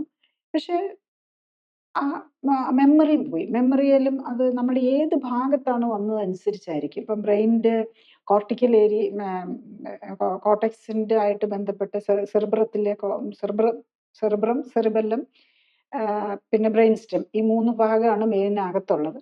അതിൽ നമ്മളുടെ ഏത് ഭാഗത്തുനിന്നനുസരിച്ചായിരിക്കും ഓരോരുത്തർക്ക് സിംറ്റം വരുന്നത്. അപ്പോൾ ഇദ്ദേഹത്തിൻ്റെ നമ്മൾ ഈ ക്ലിനിക്കലി സപ്പോർട്ടഡ് ലൈഫ് സ്റ്റൈൽ കറക്ഷനിലാണെങ്കിൽ എങ്ങനെയാണെന്ന് ചോദിച്ചു കഴിഞ്ഞാൽ, അദ്ദേഹത്തിന് ഒരു സൈഡ് വീക്ക്നെസ് തോന്നി, ഫേസിൽ വീക്ക്നെസ് തോന്നി, സംസാരത്തിന് കുഴപ്പം തോന്നി. അവർ ഹോസ്പിറ്റലിൽ പോയി, അവിടുത്തെ പ്രൈമറി കെയർ എല്ലാം കഴിഞ്ഞു. അപ്പം നടക്കുന്നതിനൊന്നും കുഴപ്പമില്ല. നടക്കാൻ ബേസിക്കലി ഓക്കെ ആയി. അദ്ദേഹം വന്നു കഴിഞ്ഞ് നമ്മളിപ്പോൾ ഇദ്ദേഹം നേരത്തെ ആണെങ്കിൽ ഹാർട്ടിന് സ്റ്റെൻറ്റ് ഇട്ടിട്ടുള്ള ആളാണ്. ഓൾറെഡി ഹാർട്ടിന് സ്റ്റെൻറ്റ് ഇട്ടിട്ടുണ്ട് 2025. അപ്പോൾ 1 ഇയർ ബാക്ക് സ്റ്റെൻറ്റ് ഇട്ടിട്ടുണ്ട് ഹാർട്ടിന്. അപ്പോൾ അതിന് വേണ്ടിയിട്ട് ഇതും കഴിക്കുന്നുണ്ട്, ബ്ലഡ് തിന്നേഴ്സ് എടുക്കുന്നുണ്ട്. അപ്പം ബ്ലഡ് തിന്നേഴ്സും എടുക്കുന്നുണ്ട്. പ്രഷറിനും കൊളസ്ട്രോളിനും ഹാർട്ടിനും ഉള്ളതുകൊണ്ട് പ്രീ ഡയബറ്റിക് ആണ്. ഓൾറെഡി അറിയാം, ആത്രോസ്ക്ലിറോസിസ് ഉണ്ട്, രക്തക്കുഴലിൽ അടവുകളും വന്നിട്ടുള്ള ആളാണ്. അപ്പോൾ ഇദ്ദേഹത്തിന് നമ്മൾ clinically supported life style correction നടത്തി കഴിയുമ്പോൾ ഉള്ള വ്യത്യാസമാണ്. അപ്പം അദ്ദേഹത്തിൻ്റെ ബാക്കിയുള്ള കാര്യങ്ങൾ കഴിഞ്ഞിട്ടാണ് അവർ ചെറിയ കുറച്ച് കാര്യങ്ങൾക്ക് വേണ്ടിയിട്ട് ഫിസിയോതെറാപ്പിയുടെ ഹെൽപ്പ് എടുക്കുന്നുണ്ടായിരുന്നു. അപ്പോൾ ഇത് ഇവിടെ വന്ന് നമ്മൾ clinically supported life style correction ചെയ്യുമ്പോൾ നമ്മൾ കുറച്ച് ഡീറ്റെയിൽ ആയിട്ട് നോക്കും. അപ്പം നോക്കുമ്പോൾ അദ്ദേഹത്തിന് ചില ന്യൂട്രീഷണൽ ഡെഫിഷ്യൻസീസ് ഉണ്ട്. വൈറ്റമിൻ ഡി കുറവുണ്ട്, ഫോളേറ്റ് കുറവുണ്ട്, അതുപോലെ പ്രീ ഡയബറ്റിക് ആയിട്ടും കണ്ടു. പിന്നെ അയൺ ലെവൽ കുറവുണ്ട്. അങ്ങനെ കുറച്ച് കൊളസ്ട്രോളിലൊക്കെ ആണെങ്കിൽ തന്നെയും അപ്പോലൈപ്പോപ്രോട്ടീൻ ബി കൂടുതലാണ്. അപ്പോൾ ഇങ്ങനെയുള്ളവർക്കൊക്കെ ഇതിൻ്റെ അപ്പോലൈപ്പോയുടെയൊക്കെ അതൊക്കെ കുറച്ചും കൂടി ഇതായിട്ടുള്ള കാര്യങ്ങളാണ്. അപ്പോൾ അതൊക്കെ നമുക്ക് ഈ ജസ്റ്റ് കൊളസ്ട്രോൾ നോക്കുക എന്നുള്ളതിനേക്കാളും ഇതും കൂടെ നോക്കുന്നത് നമുക്ക് കൂടുതലായിട്ട് ക്ലിയർ ആയിട്ട് അറിയാൻ പറ്റും. അപ്പം ഈ പേഷ്യൻ്റ് എന്താ വ്യത്യാസം വന്നതെന്ന് ചോദിച്ചാൽ, ഇതും കൂടെ വന്നു കഴിഞ്ഞപ്പം അദ്ദേഹത്തിന് മെമ്മറി ആയിരുന്നു ഏറ്റവും കൂടുതൽ അഫക്റ്റ് ചെയ്തിരുന്നത്. മെമ്മറി ഇപ്പം ജോലിക്ക് പോകുമ്പോൾ ഇനി എങ്ങനെ സർവ് ചെയ്യാൻ പറ്റുമെന്നാണ്. അപ്പം ഇപ്പം ശരിക്കും പറഞ്ഞാൽ ഇപ്പോൾ അത് വന്നിട്ട് ഇപ്പം 1 മന്ത് കഴിഞ്ഞതേ ഉള്ളൂ. 1 മന്ത് കഴിഞ്ഞപ്പോഴേക്കും വന്നപ്പോൾ തന്നെ അദ്ദേഹം ഏകദേശം എല്ലാം കറക്റ്റായി. അദ്ദേഹത്തിൻ്റെ BP നോർമലായി, മരുന്നൊന്നും ഇല്ലാതെ BP കൺട്രോൾഡായി. വെരി ഹെവി ആയിട്ട് പ്രോപ്പിലറ്റും ആസ്പിരിനും എടുക്കുന്നുണ്ടായിരുന്നു. അത് രണ്ടും ഒരെണ്ണമായിട്ട് കുറച്ച് അത് ഓൾറെഡി ഒരെണ്ണം ആക്കി. പിന്നെ BP കൺട്രോൾഡായി, ഹാർട്ടിൻ്റെ കുറച്ച് മരുന്നുകളുണ്ടായിരുന്നു, അതെല്ലാം മാറ്റാൻ പറ്റി. ഈവൻ 1 മന്ത് ആയപ്പോഴേക്കും അദ്ദേഹത്തിൻ്റെ ആക്ച്വലി ഇപ്പോൾ 2 മന്ത്സ് ആയി, 68-ന്ന് 63-ലേക്ക് അദ്ദേഹത്തിൻ്റെ വെയിറ്റും കുറഞ്ഞു വന്നു. അദ്ദേഹത്തിനോട് ഒരു 60 കിലോയ്ക്ക് താഴെ വരുത്തണമെന്ന്. അപ്പോൾ ഒത്തിരി ഓവർ ഫാറ്റ് ഉണ്ടായിരുന്നു, വെയിറ്റ് ഒത്തിരി കൂടുതലില്ലെങ്കിലും ഫാറ്റിൻ്റെ അളവ് കൂടുതലായിരുന്നു. അപ്പോൾ ഈ കാര്യങ്ങളൊക്കെ കറക്റ്റ് ചെയ്ത് ഇപ്പോൾ അദ്ദേഹത്തിന് വേറെ പ്രശ്നങ്ങളില്ല. അപ്പോൾ ഇങ്ങനെ വരും മറ്റും പ്രഷറും കൊളസ്ട്രോളും ഒക്കെ മരുന്നില്ലാതെ കൺട്രോൾഡായി. അതാണ് ഏറ്റവും ഇമ്പോർട്ടൻ്റ് ആയിട്ടുള്ളത്. സ്ട്രോക്കിന്റെ റീഹാബിലിറ്റേഷന്റെ കാര്യം പറയുമ്പോൾ അപ്പം ശരിക്കും ഈ ലൈഫ് സ്റ്റൈൽ കറക്ഷന്റെ കാര്യം നമ്മൾ നോക്കുകയാണെങ്കിൽ ഈ സ്ട്രോക്ക് വന്നേക്കുന്ന അല്ലെങ്കിൽ സ്ട്രോക്ക് കഴിഞ്ഞിട്ടുള്ള ഒരാൾക്ക് ഈ ലൈഫ് സ്റ്റൈൽ കറക്ഷൻ എന്ന് പറയുമ്പോൾ എന്താണ് ശരിക്കും ഈ clinically supported life style correction എന്ന് പറഞ്ഞാൽ? ബിക്കോസ് അവർ സാധാരണ അവർക്ക് മൂവ്മെൻറ്റും ഇതൊക്കെ റെസ്ട്രിക്ഷൻസ് ഉണ്ടാവും, അപ്പം പൊതുവെ അവർക്ക് പല പ്രോബ്ലംസും ഉണ്ടാവുമല്ലോ. അപ്പം എങ്ങനെയാണ് അത് സാധിക്കുക? അത് നമ്മളിപ്പം കംപ്ലീറ്റ് പാരലൈസ് ഒക്കെ ചെയ്തിരിക്കുന്നവർക്കാണെങ്കിൽ, ഇപ്പം ഞാൻ ബേസിക്കലി എൻ്റെ വേ ഓഫ് രീതിയിൽ എങ്ങനെയാണെന്ന് ചോദിച്ചു കഴിഞ്ഞ് കഴിഞ്ഞാൽ, നമ്മളൊരു ബേസിക് ഹെൽത്ത് ഉള്ളവരെ മാത്രമേ എടുക്കാറുള്ളൂ. കാരണം ഞാൻ ഔട്ട് പേഷ്യൻ്റ് ആയിട്ട് മാത്രമേ ഇപ്പോൾ ട്രീറ്റ്മെൻറ്റ് കൊടുക്കുന്നുള്ളൂ. ഐ എം പ്ലാനിങ് ഫോർ കുറച്ചും കൂടെ ഒരു ഫിസിക്കൽ മെഡിസിൻ ഡിപ്പാർട്ട്മെൻറ്റും കൂടെ ആഡ് ചെയ്തുകൊണ്ട് റീഹാബിലിറ്റേഷൻ. കാരണം എന്താണെന്ന് വെച്ചാൽ ആ റീഹാബിലിറ്റേഷൻ കെയറും കൂടെ കൊടുത്ത് അത്രയും സിക്കായിട്ടിരിക്കുന്നവർക്ക് മറ്റേ ഫിസിക്കൽ മെഡിസിൻ ഹെപ്പോർട്ടും കൂടെ ഉണ്ടെങ്കിലായിരിക്കും അത് ചെയ്യാൻ കുറച്ചും കൂടെ എളുപ്പം അവർക്ക് വരുന്നത്. അപ്പോൾ അതൊരു ഇൻപേഷ്യൻ്റ് ആയിട്ട് എടുക്കേണ്ടി വരും. അപ്പം നമ്മളിപ്പോൾ ഇൻപേഷ്യൻ്റ് ആയിട്ടുള്ളത് നമ്മൾ കൊടുക്കുന്നില്ല. അല്ലെങ്കിൽ ചിലരൊക്കെ ഉണ്ട് അടുത്ത് വന്ന് താമസിച്ച് ഇപ്പം ചെയ്യുന്ന പോലെ. പക്ഷെ അപ്പോൾ തീരെ പാരലൈസ്ഡ് ആയിട്ടുള്ളവർ ഇപ്പം നമ്മൾ അതിനുള്ളൊരു നമുക്കത് ചെയ്യാൻ പറ്റും. അത് വളരെ ഇഫക്റ്റീവ് ആണ്. കാരണം എന്താണെന്ന് ചോദിച്ചു കഴിഞ്ഞ് കഴിഞ്ഞാൽ, നമുക്ക് പ്രഷറും ഷുഗറും കൊളസ്ട്രോളും ഒക്കെ ഏതാളുടെ ആണെങ്കിലും ഇതെല്ലാം ടൈപ്പ് 2 ഡയബറ്റീസ് ആയിരിക്കും. അപ്പോൾ ടൈപ്പ് 2 ഡയബറ്റീസ് ആകുമ്പോൾ മിക്കവാറും പലരും ഇതിലൊക്കെ ഇൻസുലിനും 4 നേരം ഇൻസുലിനും BP-ക്കും 3, 4, 5 മരുന്നുണ്ടെങ്കിലും പലരുടെയും BP കൺട്രോൾ ആകുകയില്ല. ഇതൊക്കെ വളരെ സിമ്പിളായിട്ട് നമ്മൾ ഈ CSLC ക്യാപ്പ് ആ പ്രോട്ടോക്കോൾ വെച്ച് നമ്മൾ ചെയ്യുമ്പോൾ സിമ്പിളായിട്ട് നമുക്ക് കറക്റ്റ് ചെയ്യാൻ പറ്റും. അപ്പം ഇപ്പോൾ വിതിൻ എ മന്ത് മിക്കവാറും ഈ മരുന്നുകളിൽ നിന്നെല്ലാം മരുന്നും, അതായത് ഈ സ്ട്രോക്ക് ഉണ്ടാക്കാൻ കാരണമായിട്ടുള്ള രോഗത്തിൽ നിന്ന് അവർ മാറുകയാണ് ചെയ്യുന്നത്. അവരുടെ ആ രോഗം തന്നെ ഇല്ലെന്നാകുകയാണ് ചെയ്യുന്നത്. അപ്പോൾ പലർക്കും ഓവർ വെയിറ്റോ അല്ലെങ്കിൽ ബോഡിയിൽ എക്സസ് ഫാറ്റ് ഉണ്ടാവും. ഈ ഡയബറ്റിക്കിൻ്റെ സ്ട്രോക്ക് വന്നിരിക്കുന്ന ആൾക്കും ഹാർട്ടിൻ്റെ അസുഖമുള്ള ആൾക്കും ഡെഫിനറ്റ്ലി അവർ വളരെ ലീൻ ആയിട്ടിരിക്കുന്ന ആളാണെങ്കിൽ പോലും അവരുടെ ബോഡിയിൽ കൊഴുപ്പിൻ്റെ അളവ് കൂടുതലായിരിക്കും. അപ്പം നമ്മൾ മസിലും ലീൻ മാസ് എന്ന് പറയും. മസിലും നമ്മളുടെ അവയവങ്ങളുടെ വെയിറ്റും, മസില് ബോണ് അവയവങ്ങളുടെ വെയിറ്റിനെയാണ് ലീൻ മാസ് എന്ന് പറയുന്നത്. പിന്നെ ഫാറ്റ് മാസ്. ഇപ്പോൾ ഫാറ്റ് മാസ് നമ്മൾ ഒരു 15 മാക്സിമം ലേഡീസിനൊക്കെയാണ് 25 വരെ വരാം. അതിന് പകരം നമുക്ക് 50%, 40 to 50% ഫാറ്റ് മാസ് ആയിരിക്കും. അപ്പോൾ അതാണ് ഈ പ്രശ്നങ്ങളിലേക്ക് നമ്മൾ രക്തക്കൊഴലുകളെ ഡാമേജ് ചെയ്യുന്നതും അതിലേക്ക് പോകുന്നതും അതാണ്. അപ്പോൾ അതിനെ കറക്റ്റ് ചെയ്യുക എന്നുള്ളതാണ്. അപ്പോൾ lean mass fat mass ratio correct ചെയ്യുക, അതായത് നമ്മുടെ ബോഡി, നമ്മുടെ ബയോളജി തന്നെ കറക്റ്റ് ചെയ്യുകയാണ് ചെയ്യുന്നത്. നമ്മുടെ ബയോളജി കറക്റ്റ് ചെയ്യുമ്പം പ്രത്യേകത എന്താണെന്ന് വെച്ച് കഴിഞ്ഞാൽ, ഒരസുഖം എന്നല്ല, എല്ലാ അസുഖങ്ങളും തന്നെ അതിനകത്ത് നിന്ന് മാറുകയാണ് ചെയ്യുന്നത്. അപ്പം അതുകൂടാതെ നമ്മളുടെ ബ്രെയിനിലാണല്ലോ ഇപ്പോൾ ഡാമേജ് വന്നിരിക്കുന്നത്. അപ്പോൾ ഈ ബ്രെയിനിൽ ശരിക്കും പറഞ്ഞു കഴിഞ്ഞാൽ ന്യൂറോൺസ് കൂടാതെ ഈ ന്യൂറോൺസിനെ ചുറ്റി ഗ്ലയൽ സെൽസ് എന്ന് പറയും, അതിനെ സപ്പോർട്ട് ചെയ്തുകൊണ്ട്. ഇപ്പം നമ്മളുടെ മെയിൻ നമ്മളുടെ ഇതിനകത്ത് ബ്രെയിനിൻ്റെ ഇതിൽ വരുന്നത് സെറിബെല്ലും സെറിബ്രോ ആണല്ലോ. സെറിബ്രത്തിൽ ശരിക്കും പറഞ്ഞു കഴിഞ്ഞാൽ 80% ഗ്ലയൽ സെൽസാണ്. അപ്പോൾ അതിന് നമ്മൾ വളരെ പ്രൊട്ടക്റ്റീവ് സെൽസും വളരെ കൂടുതലുണ്ട്. അപ്പം ഇവർ ഇതിനെ സപ്പോർട്ട് ചെയ്ത് പിടിച്ചിട്ടുണ്ടാകും. അപ്പം നമ്മൾ ഈ സപ്പോർട്ട് ന്യൂട്രീഷൻ എല്ലാം കൊടുത്തു കഴിയുമ്പം ഈ ബ്രെയിനിന് റിപ്പയർ ചെയ്തെടുക്കാനുള്ള വളരെയധികം സാധ്യത കൂടുതലാണ്. അതാണ് ഞാൻ ഈ നേരത്തെ പറഞ്ഞ പേഷ്യൻറ്റിൻ്റെ മെമ്മറിയിലും ഒക്കെ കോഗ്നിറ്റീവ് പവർ നന്നായിട്ട് കുറവുണ്ടായിരുന്നു. പക്ഷെ വിതിൻ എ മന്ത് അദ്ദേഹം റിക്കവർ ചെയ്തു. അദ്ദേഹം ജോലിക്ക് പോകുന്നുണ്ട്. ഒരു ഐ തിങ്ക് പ്രിൻസിപ്പളോ ഹെഡ്മാസ്റ്ററോ അങ്ങനെ എന്തോ ഒരു പോസ്റ്റിലാണ് വർക്ക് ചെയ്യുന്നത്. അപ്പോൾ അദ്ദേഹത്തിന് അവിടെ പോയി ജോലിക്കൊക്കെ ചെയ്യാൻ പറ്റുന്നുണ്ടെന്നുള്ളതാണ്. അപ്പോൾ വളരെ ഇൻ്റലിജൻസും കോഗ്നിറ്റീവ് പവറും കപ്പാസിറ്റിയും വേണ്ട ആ ജോലിയിലേക്ക് അദ്ദേഹത്തിന് തിരിച്ചു 1 മാസം കഴിഞ്ഞപ്പോഴേക്കും തിരിച്ച് ജോലിക്ക് കയറാൻ പറ്റിയെന്നുള്ളതാണ്. അപ്പം അതാണ് അതിൻ്റെ ഇമ്പോർട്ടൻസ്. നമ്മൾ ഏറ്റവും ഫാസ്റ്റായിട്ട് നമ്മൾ കൊടുക്കുന്നത് നമ്മളുടെ ബോഡിയും നമ്മളുടെ ബ്രെയിൻ സെൽസും എല്ലാം ഉണ്ടാക്കിയിരിക്കുന്ന ഫുഡ് വെച്ചാണ്. ഫുഡിലെ ന്യൂട്രീഷൻ ഉപയോഗിച്ചാണ്. ആ ന്യൂട്രീഷൻ കറക്റ്റ് ചെയ്യുക എന്നുള്ളതാണ് നമ്മളതിൻ്റെ റിപ്പയറിനും ഏറ്റവും റീഹാബിലിറ്റേഷൻ വേറൊരു ആസ്പെക്റ്റാണ്. നമ്മുടെ ബോഡിയിൽ repair and rejuvenation of the nerve സെൽസിന് അതാണ് ഏറ്റവും ഇമ്പോർട്ടൻറ്റ്. ഈ സ്ട്രോക്ക് ഡോക്ടർ പറഞ്ഞല്ലോ, സ്ട്രോക്ക് വരുന്നതിൽ പലർക്കും ഈ ഡയബറ്റിസ് ടൈപ്പ് 2 ന്റെ ഇഷ്യൂ ഉണ്ടാവാം.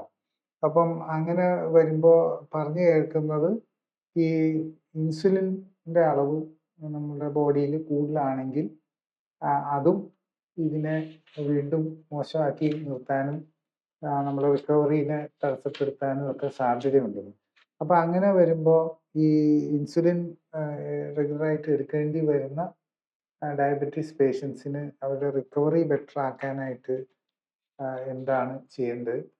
ഡയബറ്റിക് പേഷ്യൻറ്റിന് ഏറ്റവും ഈ ഷുഗർ കൂടി നിൽക്കുന്നത് പോലെ തന്നെ ഡാമേജിങ് ആണ് ഷുഗർ കുറഞ്ഞു പോകുന്നത്. പലപ്പോഴും ഷുഗർ കുറയുന്നതിൻ്റെ കൂടെ ബിപിയും കൂടെ കുറഞ്ഞു പോകും. അപ്പം ഈ ഫ്ലക്ച്വേഷൻസ് രക്തക്കൊള്ളുകൾക്ക് ഭയങ്കരമായിട്ട് ഡാമേജ് ചെയ്യും.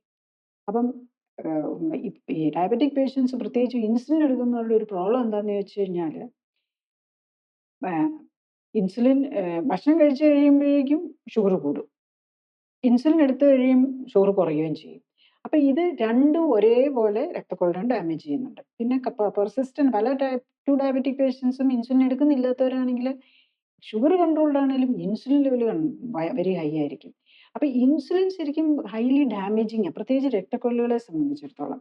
ഇപ്പോഴത്തെ ലേറ്റസ്റ്റ് സ്റ്റഡീസ് പറയുന്നത് ഈ ഹൈപ്പർ ഇൻസുലിനീമിയാണ് നമ്മളുടെ ഈ അൽഷീമേഴ്സ് ഡിസീസ് അല്ലെങ്കിൽ ഡെമെൻഷ്യ, ഈ ഡയബറ്റിക് പേഷ്യൻസിന്, ടൈപ്പ് 2 ഡയബറ്റിക് പേഷ്യൻസിന് ഡെമെൻഷ്യ, ന്യൂറോപ്പതി, ഈവൻ കണ്ണിൽ റെറ്റിനോപ്പതി, കിഡ്നിയുടെ നെഫ്രോപ്പതി, ഇതിനെല്ലാത്തിനും ഒരു മേജർ കാരണം തന്നെ ഈ ഹൈ ഇൻസുലിൻ ലെവലാണ്. പക്ഷെ നമ്മൾ ശരിക്കും പറഞ്ഞു കഴിഞ്ഞ് കഴിഞ്ഞാൽ നമ്മൾ ഇപ്പം മോഡേൺ മെഡിസിനിൽ പ്രോബ്ലം എന്താണെന്ന് ചോദിച്ചു കഴിഞ്ഞ് കഴിഞ്ഞാൽ നമ്മൾ ഷുഗർ ലെവൽ മാത്രമേ നോക്കുന്നുള്ളൂ. ഷുഗർ കുറയ്ക്കുക, അത് ഇൻസുലിൻ്റെ അളവ് കൂട്ടിയാണേലും കുഴപ്പമില്ല എന്നുള്ളതാണ്. അത് വളരെ തെറ്റായിട്ടുള്ള, ശരിക്കും പറഞ്ഞു കഴിഞ്ഞാൽ ഒരു ടൈപ്പ് 2 ഡയബറ്റീസ് പേഷ്യൻറ്റിന് ഇൻസുലിൻ്റെ അളവ് കൂട്ടുകയും അതുപോലെ ഇൻസുലിൻ ലെവൽ കൂട്ടുകയും ചെയ്യുന്ന ഒരു അശാസ്ത്രീയമായിട്ടുള്ള ഒരു ട്രീറ്റ്മെൻ്റ് ആണെന്നാണ് ഇപ്പം ലേറ്റസ്റ്റ്, ഞാൻ പറയുന്നതല്ല, നമ്മുടെ ശരീരത്തിൽ. പക്ഷേ എന്താ പറ്റിയിരിക്കുന്നതെന്ന് വെച്ചാൽ ഇതൊക്കെ എസ്റ്റാബ്ലിഷ് ചെയ്ത് പോയി. അതെല്ലാം ഡോക്ടേഴ്സിലും രോഗികളിലും അത് അങ്ങനെ വെച്ചിരിക്കുകയാണ്. ഇപ്പോഴും പേഷ്യൻസ് ചോദിക്കും, "അയ്യോ ഡോക്ടറെ, എങ്ങനെയാണ് ഈ ഇത്രയും നാൾ ഞാൻ 30 കൊല്ലമായിട്ട് ഇൻസുലിൻ എടുത്തുകൊണ്ടിരുന്നത്, അല്ലെ ഞാൻ ഈ ഡയബറ്റീസിന് മരുന്നെല്ലാം കഴിച്ചുകൊണ്ടിരുന്നത്, അതെങ്ങനെയാണ് നിർത്തുക?" എന്ന് ചോദിക്കും. ഇപ്പം ഞാൻ ബേസിക്കലി ടൈപ്പ് 2 ഡയബറ്റീസ് ആണോ ടൈപ്പ് 1 ഡയബറ്റീസ് ആണോ എന്ന് നോക്കിയിട്ടാണ് നമ്മൾ ട്രീറ്റ്മെൻറ്റ് തുടങ്ങുന്നത് തന്നെ. അതിനുണ്ട്, അത് നോക്കാനുണ്ട്, ഇൻസുലിൻ ലെവലും സി പെപ്റ്റൈഡ് ലെവലും ഒക്കെ നോക്കി. അപ്പം നമുക്ക് ടൈപ്പ് 2 ഡയബറ്റീസ് ആണെന്ന് അറിഞ്ഞു കഴിഞ്ഞ് കഴിഞ്ഞാൽ നമ്മൾ ഈ CSLC ക്യാപ് ട്രീറ്റ്മെൻറ്റ് തുടങ്ങുമ്പോൾ തന്നെ നമ്മൾ ഡയബറ്റീസിൻ്റെ എല്ലാ മരുന്നുകളും നിർത്തും. ഡയബറ്റീസിൻ്റെ മരുന്ന് നമ്മൾ നിർത്തുന്നതിന് ഒന്നും പേടിക്കണ്ട. കാരണം ഇപ്പം നമ്മൾ രാവിലെ നമ്മൾ ട്രീറ്റ്മെൻറ്റ് സ്റ്റാർട്ട് ചെയ്യുക. അപ്പോൾ ഇരുന്ന് പഠിപ്പിച്ചു, അതിൻ്റെ കാര്യങ്ങളെല്ലാം പറഞ്ഞു, ട്രെയിനിങ് സെഷനൊക്കെ കഴിഞ്ഞ് നാളെ രാവിലെ നമ്മൾ തുടങ്ങുകയാണെങ്കിൽ രാവിലത്തെ ബ്ലഡ് ഷുഗർ നോക്കുക. രാവിലത്തെ മരുന്നുകളൊന്നും എടുക്കാതെ നമ്മൾ ഡയറ്റിലേക്ക് നോക്കുക. അപ്പോൾ സ്പെഷ്യൽ ഫോർമാറ്റിലുള്ള ഡയറ്റ് ഉണ്ടാകും, ഇത് കഴിക്കുക. 2 മണിക്കൂർ കഴിയുമ്പോൾ നമ്മൾ ഷുഗർ നോക്കുകയാണ് ചെയ്യുന്നത്. 8 മണിക്ക് നമ്മൾ ബ്രേക്ക്ഫാസ്റ്റ് കഴിഞ്ഞ്, നമ്മൾ എക്സസൈസും കഴിഞ്ഞ് ബ്രേക്ക്ഫാസ്റ്റും കഴിഞ്ഞ് 10 മണിയാകുമ്പോൾ നോക്കുമ്പോൾ ഷുഗർ കുറയുവാണെങ്കിൽ, 8 മണിക്കുള്ളതിനേക്കാളും കുറയുവാണെങ്കിൽ നമുക്ക് പേടിക്കേണ്ട കാര്യമില്ലല്ലോ. പിന്നെ ഇന്ന് ചില മരുന്നുകളുണ്ട് ഈ ഇൻസുലിൻ കൂട്ടി അല്ലാത്ത രീതിയിൽ യൂറിനിൽ കൂടെ എക്സസ് ഷുഗർ ഉണ്ടെങ്കിൽ യൂറിനിൽ കൂടെ കളയുന്നത്. അതിനും ആ മരുന്നും സേഫ് ആണെന്നല്ല, അതിനും സൈഡ് ഇഫക്ട്സ് ഉണ്ട്, പക്ഷേ കമ്പാരിറ്റീവ്ലി ബെറ്റർ ആണ്. അത് ഇങ്ങനെ കണ്ടിന്യൂസ്ലി കഴിക്കാതെ വൺസ് ഇൻ എ വൈലൊക്കെ എടുക്കുന്നതിന് കുഴപ്പമില്ല. അപ്പം ആ രീതിയിലുള്ള, ഇപ്പോൾ ഷുഗർ കൂടുതലുണ്ടെങ്കിൽ നമ്മൾ ആ രീതിയിൽ ടൈപ്പ് ഓഫ് മരുന്ന് വെരി ലോ ഡോസിൽ, വളരെ ലോ ഡോസിൽ എടുത്തു കഴിഞ്ഞാൽ തന്നെ ഷുഗർ നോർമലായിരിക്കും. യൂഷ്വലി കറക്റ്റായിട്ട് നോക്കുന്ന ഒരു പേഷ്യൻറ്റ് രാവിലത്തെ ഷുഗർ 220 ഉണ്ടെങ്കിലും അല്ലെ 250 ഉണ്ടെങ്കിൽ പോലും ഫാസ്റ്റിംഗ് ബ്ലഡ് ഷുഗർ വൈകുന്നേരം ആകുമ്പോഴേക്കും നമ്മൾ ഈ പറയുന്ന പോലെ, അതായത് ഈ പ്രോട്ടോക്കോൾ അനുസരിച്ച് കാര്യങ്ങൾ ചെയ്യുകയാണെങ്കിൽ വൈകുന്നേരം ആകുമ്പോഴേക്കും ബ്ലഡ് ഷുഗർ നോർമലായിട്ടുണ്ടാവും. അപ്പോൾ പിന്നെ നമ്മൾ പേടിക്കേണ്ട കാര്യമൊന്നും ഇല്ലല്ലോ, നമ്മൾ നോക്കിക്കൊണ്ടാണല്ലോ. പിന്നെ ഒരു ദിവസമല്ല, നമ്മൾ കുറച്ചൊന്ന് സ്റ്റേബിൾ ആകുന്നോടും വരെ ബ്ലഡ് ഷുഗർ നോക്കിക്കൊണ്ടിരിക്കും. പൊതുവെ ഈ സ്ട്രോക്ക് കഴിഞ്ഞാൽ പേഷ്യൻസിന് ഭയങ്കര ഒരു ക്ഷീണവും ഡൾനെസ്സും ഒക്കെ വരുന്നതായിട്ട് പറയും. അതേസമയം നമ്മൾ കാണുന്നത് ഈ നമ്മുടെ സെൽസിൻ്റെ ആരോഗ്യം, സ്ട്രോക്ക് എന്ന് പറയുമ്പോൾ കുറേ ഭാഗത്ത് ഡയറക്റ്റ്ലി എഫക്റ്റഡ് ആണെങ്കിലും അല്ലെങ്കിൽ തന്നെ ഉള്ള സെൽസിൻ്റെ ഹെൽത്തും എഫക്റ്റഡ് ആണെന്നാണ്. അപ്പോൾ ആ സെൽസിൻ്റെ ഹെൽത്ത് എഫക്റ്റഡ് ആയതുകൊണ്ടാണ് ഒരു വലിയ പരിധി വരെ ഈ ക്ഷീണം എന്നൊക്കെയാണ് കാണുന്നത്. അപ്പം പേഷ്യൻസ് ഈ സ്ട്രോക്ക് വന്ന പേഷ്യൻസ് അപ്പം എന്തൊക്കെയാണ് ശ്രദ്ധിക്കേണ്ടത്? അവർക്ക് ആ എനർജി ലെവൽസ് ബെറ്റർ ആവാൻ? സ്ട്രോക്ക് വന്ന പേഷ്യൻസ് ബേസിക്കലി നമ്മൾ ചെയ്യേണ്ടത് എന്താണെന്ന് ചോദിച്ചു കഴിഞ്ഞാൽ ഫസ്റ്റ് നമ്മൾ ഇമ്മീഡിയറ്റ് കെയർ എടുത്ത് ഈ ക്ലോട്ടും അല്ലെങ്കിൽ ബ്ലീഡിങ്ങിൻ്റെയും എടുക്കുക. നെക്സ്റ്റ് അവർ ചെയ്യേണ്ടത് ഒരു ക്ലിനിക്കലി സപ്പോർട്ടഡ് ലൈഫ് സ്റ്റൈൽ കറക്ഷനാണ്. അത് കഴിഞ്ഞിട്ട് അതിൻ്റെ ഒപ്പമോ അത് ഇവൻ ഇപ്പം ഇതിപ്പോൾ ഞാൻ ഈ കൊടുക്കുന്ന ക്ലിനിക്കലി സപ്പോർട്ടഡ് ലൈഫ് സ്റ്റൈൽ കറക്ഷൻ്റെ കൂടെ അതിപ്പം മേജറായിട്ടുള്ള സ്ട്രോക്ക് ഇങ്ങനെ തീരെ തളർന്നു പോകാത്ത ഒരു ശരിക്കും ഒരു TIA അതായത് ട്രാൻസിയൻറ്റ് ഇസ്കെമിക് അറ്റാക്ക് കഴിഞ്ഞു കഴിഞ്ഞാലും ഇമ്മീഡിയറ്റ്ലി അവരിതാണ് ചെയ്യേണ്ടത്. ഇതാണ് അഡ്മിഷൻ പോലും ആവശ്യമില്ല, അവർക്ക് ജോലിക്ക് പോലും പോയി ഏബിൾ ആയിട്ടുള്ളവർക്കാണെങ്കിൽ ജോലി പോലും കണ്ടിന്യൂ ചെയ്യാം. ഞാൻ ഈ പറഞ്ഞ ഇത് കുറച്ച് ദിവസത്തേക്കൊന്ന് വീട്ടിലിരുന്നെന്ന് മാത്രമേ ഉള്ളൂ, ബാക്കിയുള്ള ദിവസം അത് കഴിഞ്ഞപ്പോൾ തന്നെ ജോലിക്ക് പോലും പോകാൻ പറ്റിയെന്നുള്ളതാണ്. കാരണം ഈ പ്രഷറും ഷുഗറും കൊളസ്ട്രോളും എല്ലാം നമ്മൾ കൺട്രോൾ ചെയ്ത് കഴിഞ്ഞ് കഴിഞ്ഞാൽ നമ്മൾ സേഫ് സോണിലേക്ക് എത്തി.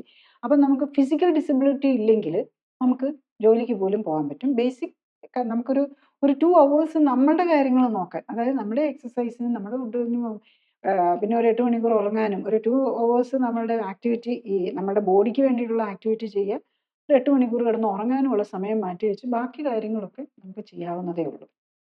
അപ്പം അതാണ് നമ്മൾ ഏറ്റവും ആദ്യം ചെയ്യേണ്ടത്. ശരിക്കും ഒരു സ്ട്രോക്കോ ഈവൻ TIA നമ്മൾ റീഹാബിലിറ്റേഷനൊന്നും TIA പോലെയുള്ള മിനി സ്ട്രോക്ക് ഒന്നും വന്നു കഴിഞ്ഞാൽ വലിയ ഫിസിക്കൽ മെഡിസിൻ റീഹാബിലിറ്റേഷൻ ഒന്നും വേണ്ടി വരികയില്ല. ഇങ്ങനെയുള്ളവരെല്ലാം നമുക്ക് എന്താണോ നമ്മളുടെ പ്രോബ്ലം, എന്തുകൊണ്ട് ഈ സ്ട്രോക്ക് വന്നു അതിനെ റിവേഴ്സ് ചെയ്യുക. അപ്പം അതിൻ്റെ റിവേഴ്സലിൻ്റെ ഒപ്പം തന്നെ നമ്മുടെ റിപ്പയർ പോസിബിലിറ്റിയും കൂടുക ചെയ്യുന്നത്. അപ്പം നമ്മളുടെ ഈ ബ്രെയിനിൻ്റെ ഈ ചുറ്റുമുള്ള സെൽസ് അതിനെ ഒരു പ്രൊട്ടക്റ്റ് ചെയ്ത് ഒരു ഫ്രോസ് ചെയ്ത് വെച്ചിരിക്കുകയായിരിക്കും, ഫ്രോസൺ ആയിട്ടിരിക്കുകയായിരിക്കും. അപ്പം അതിന് കറക്റ്റായിട്ടുള്ള ന്യൂട്രിഷൻ കൊടുത്ത് ഏത് ഭാഗം അപ്പം അതിന് വേണ്ട സ്പെഷ്യൽ ന്യൂട്രിഷൻ മാത്രമല്ല, അതിന് വേണ്ട സ്പെഷ്യൽ എക്സസൈസും ഉണ്ട്. അപ്പോൾ ആ ബ്രെയിനിനെ സ്റ്റിമുലേറ്റ് ചെയ്യാനുള്ള ആ ആക്റ്റീവ് അഫക്റ്റഡ് ആയിട്ടുള്ള ആ ബ്രെയിനിനെ സ്റ്റിമുലേറ്റ് ചെയ്യാനും വേണ്ടിയിട്ടുള്ള ന്യൂട്രിഷനും എക്സസൈസും കൊടുത്തു കഴിഞ്ഞ് കഴിഞ്ഞാൽ അപ്പോൾ അതിന് നമ്മൾ ലിമിറ്റഡ് വളരെ കുറച്ച് സമയം ആവശ്യമുള്ളൂ. അതിനുവേണ്ടി നമ്മൾ ഈവൻ ഔട്ട്പേഷ്യൻ്റ് ആയിട്ട് പോലും വന്നു പോയാൽ മതിയാകുന്ന കാര്യമുള്ളൂ. അപ്പം അത് ചെയ്യുക. അതിൻ്റെ ഒപ്പം പിന്നെ റീഹാബിലിറ്റേഷൻ ആവശ്യമുള്ളവർക്കാണെങ്കിൽ മേജർ വന്നിട്ടുണ്ടെങ്കിൽ റീഹാബിലിറ്റേഷനും കൂടെ ഫിസിക്കൽ മെഡിസിൻ്റെ ഫിസിയോതെറാപ്പിസ്റ്റിൻ്റെ കൂടെയുള്ള സപ്പോർട്ടോടെ എടുക്കുക. അപ്പം എല്ലാത്തിലും ഏറ്റവും ഇമ്പോർട്ടൻറ്റ് കറക്റ്റ് ന്യൂട്രിഷനും കറക്റ്റ് എക്സസൈസും. അത് ഫിസിക്കൽ മെഡിസിൻ ഓറിയൻറ്റഡ് ആയിട്ടുള്ള അല്ലെങ്കിൽ ഫിസിയോതെറാപ്പി ഓറിയൻറ്റഡ് ആയിട്ടുള്ള എക്സസൈസ് അല്ല ഇതിനകത്ത് വരുന്നത്. ഇത് വേറൊരു പാറ്റേണിലുള്ള എക്സസൈസാണ് വരുന്നത്. അപ്പോൾ അതിന് നമ്മൾ ആ ഡാമേജ്ഡ് പാർട്ടിനെ മാത്രം ഫോക്കസ് ചെയ്തുകൊണ്ടല്ല, നമ്മൾ ഹോൾ ബോഡിയെ ഫോക്കസ് ചെയ്തുകൊണ്ടാണ്. അപ്പോൾ അതാണ് പറഞ്ഞത്, ഒരാൾക്ക് ഒരു പാർട്ടിലെ ബ്രെയിനിൻ്റെ ഒരു ഭാഗത്തേ ഉള്ളെങ്കിലും ആ ഹോൾ ബ്രെയിനിനെ എഫക്റ്റ് ചെയ്യുന്നുണ്ട്. അതുകൊണ്ടാണ് അവർ ഡിപ്രസ്ഡ് ആയി പോകും, പലരും ഡിപ്രഷൻ വരും. നാച്ചുറലി നമുക്ക് പെട്ടെന്നൊരു നമ്മുടെ ഒരു ഭാഗം തന്നെ കൈപൊക്കാൻ മേലെന്നോ അല്ലെങ്കിൽ നമുക്കൊരു ഇത് വന്നു കഴിഞ്ഞ് കഴിഞ്ഞാൽ നമ്മൾ ആരാണെങ്കിലും ഡിപ്രസ്ഡ് ആകും. അതുകൊണ്ട് മാത്രമല്ല, അതാ വന്ന ബുദ്ധിമുട്ട് കൊണ്ട് മാത്രമുള്ള ഡിപ്രഷൻ അല്ല ഇതിനകത്ത് വരുന്നത്. നമ്മുടെ ആ ബ്രെയിനിലെ കെമിക്കൽ നേച്ചറും പല കാര്യങ്ങളും ആ ബ്രെയിനിൽ വരികയാണ്. പിന്നെ ബ്ലഡ് അവിടെ പുറത്ത് വന്നിട്ടുണ്ടാകും, അവിടെ കുറേ ടോക്സിൻസ് പുറത്ത് റിലീസ് ചെയ്തിട്ടുണ്ടാകും ആ ഡാമേജ് സെല്ലിൽ നിന്ന്. ഇതെല്ലാം കൂടെ കറക്റ്റ് ചെയ്യാൻ ഏറ്റവും അത്യാവശ്യമുള്ളത് ഈ കറക്റ്റായിട്ടുള്ള ന്യൂട്രീഷനും എക്സസൈസും ചെയ്ത് അതിനൊപ്പം ഡെഫിനറ്റ്ലി എമർജൻസി കെയർ നമ്മൾ ന്യൂറോളജി യൂണിറ്റിലുള്ള അല്ലെങ്കിൽ വാസ്കുലർ യൂണിറ്റിലുള്ള എമർജൻസി കെയർ അത്യാവശ്യമാണ്. ഫിസിക്കൽ മെഡിസിൻ ഓറിയൻറ്റഡ് ആയിട്ടുള്ള റീഹാബിലിറ്റേഷൻ അത്യാവശ്യമാണ്. പക്ഷെ ഇത് ഈ പാർട്ടും കൂടി ചെയ്താലാണ് നമുക്ക് ഏറ്റവും ബെസ്റ്റ് റിസൾട്ട് കിട്ടാവുന്നത്. ഇപ്പോൾ ഈ ലേറ്റസ്റ്റ് ആയിട്ട് നമ്മൾ ഇപ്പം കാണുന്നത് ഒരു പേഷ്യൻ്റ് സ്ട്രോക്ക് വന്നു കഴിഞ്ഞാൽ ആള് BP കൺട്രോൾഡ് ആയിട്ട് മാനേജ്ഡ് ആയിട്ട് ഒറ്റ ലെവലിൽ നിന്ന് പറയാവുന്ന രീതിയിൽ മെയിൻറ്റെയിൻ ചെയ്യണം. ഗ്ലൂക്കോസ് ലെവല് അതുപോലെ തന്നെ വളരെ കറക്റ്റായിട്ടുള്ള ലെവൽസിൽ മെയിൻറ്റെയിൻ ചെയ്യണം. കൊളസ്ട്രോളിൻ്റെ ലെവലും അല്ലെങ്കിൽ ട്രൈഗ്ലിസറൈഡിൻ്റെ ലെവലൊക്കെ കറക്റ്റായിട്ട് മെയിൻറ്റെയിൻ ചെയ്യണം എന്നുള്ളതാണ്. അപ്പം ഇത് ഈ പറയുന്ന BP മെയിൻറ്റെയിൻ ചെയ്യലും ഈ പറയുന്ന ഡയബറ്റീസിൻ്റെ ഗ്ലൂക്കോസ് മെയിൻറ്റെയിൻ ചെയ്യലും ഈ കൊളസ്ട്രോളും ട്രൈഗ്ലിസറൈഡ്സ് മെയിൻറ്റെയിൻ ചെയ്യലും മരുന്ന് വെച്ച് ശരിക്കും മാനേജ് ചെയ്യണം. അത് പക്ഷെ അതുപോലെ ഒരു സ്ട്രിക്റ്റ് ആയിട്ട് ഒരു കൺട്രോൾഡ് ആയിട്ടും അല്ല. ചിലപ്പോൾ മരുന്ന് കഴിക്കുമ്പോൾ കുറയും, പിന്നെ മരുന്ന് എടുക്കുമ്പോൾ കുറയും, പിന്നെ അത് കൂടും. അങ്ങനെയുള്ള ഒരു ദിവസം എടുത്തില്ലെങ്കിൽ തീർന്നു. അപ്പോൾ അത് ഈ ഗ്ലൂക്കോസിൻ്റെ കാര്യമാണെങ്കിലും ശരി, കൊളസ്ട്രോളിൻ്റെ കാര്യമാണെങ്കിലും ശരി, ഇതിലൊക്കെ ഇങ്ങനെയാണ് വരുന്നത്. അപ്പം ഒരു ആൾക്ക് ശരിക്കും പറഞ്ഞു കഴിഞ്ഞാൽ അയാൾക്ക് ഇത് അല്ലാത്ത രീതിയിൽ, അതായത് ഇപ്പോൾ ഈ ലൈഫ് സ്റ്റൈൽ കറക്ഷൻ്റെ കാര്യം പറഞ്ഞുകൊണ്ട് ഈ ഇങ്ങനെ ക്ലിനിക്കലി സപ്പോർട്ടഡ് ആയിട്ട് ലൈഫ് സ്റ്റൈൽ കറക്ഷനിൽ കൂടെ അയാൾക്ക് എത്രമാത്രം ഇങ്ങനെ മരുന്നും, ഈ ഡയബറ്റീസിൻ്റെ മരുന്നും ബി പിയുടെ മരുന്നും അല്ലെങ്കിൽ കൊളസ്ട്രോളും ട്രൈഗ്ലിസറൈഡിൻ്റെയൊക്കെ മരുന്നുകൾ ജീവിതശൈലി കറക്ഷനിൽ കൂടെ എത്രമാത്രം അത് കറക്റ്റ് ചെയ്യാൻ സാധിക്കും? ഞാൻ കാണാറുള്ള എൻ്റെ എക്സ്പീരിയൻസ് എന്ന് പറയുന്നതാണ്, നമ്മൾ വരുന്നപ്പം ചിലപ്പോൾ 3, 4, 5ഉം ഡയബറ്റിക് ബിപിക്ക് വേണ്ടിയിട്ട് മരുന്ന് കഴിക്കുന്നുണ്ടാവും. പക്ഷെ എന്നാലും അവരുടെ ബിപി കൺട്രോൾ ആയിരിക്കില്ല. അത് ഇടയ്ക്ക് അത് ഫ്ലക്ച്വേറ്റ് ചെയ്യും. ബിക്കോസ് അതങ്ങനെയാണ്. ഒരു മരുന്നിലൊക്കെ കൺട്രോൾ കിട്ടുന്നവരാണെങ്കിൽ കുഴപ്പമില്ല. അവർക്ക് പിന്നെ റീസണബിൾ കൺട്രോൾ ഉണ്ടാവും. പക്ഷെ 3ഓ 4ഓ മെഡിസിനിൽ ഒരാൾക്കും കൺട്രോൾ കിട്ടാറില്ല. അവരുടെ ഒരു ഇച്ചിരി ദേഷ്യം വരിക, അല്ലെങ്കിൽ ഒരു സ്ട്രെസ് വരിക, അല്ലെങ്കിൽ ഭക്ഷണം ഒന്ന് മാറ്റി കഴിക്കുക. ഇത് കഴിയുമ്പോഴേക്കും കാരണം എന്തുകൊണ്ട് ഈ ബിപി കൂടുന്നു എന്ന് മനസ്സിലാക്കാതെയാണ് നമ്മൾ ഓരോ മരുന്നുകൾ ട്രൈ ചെയ്യുകയാണ് ചെയ്യുന്നത്.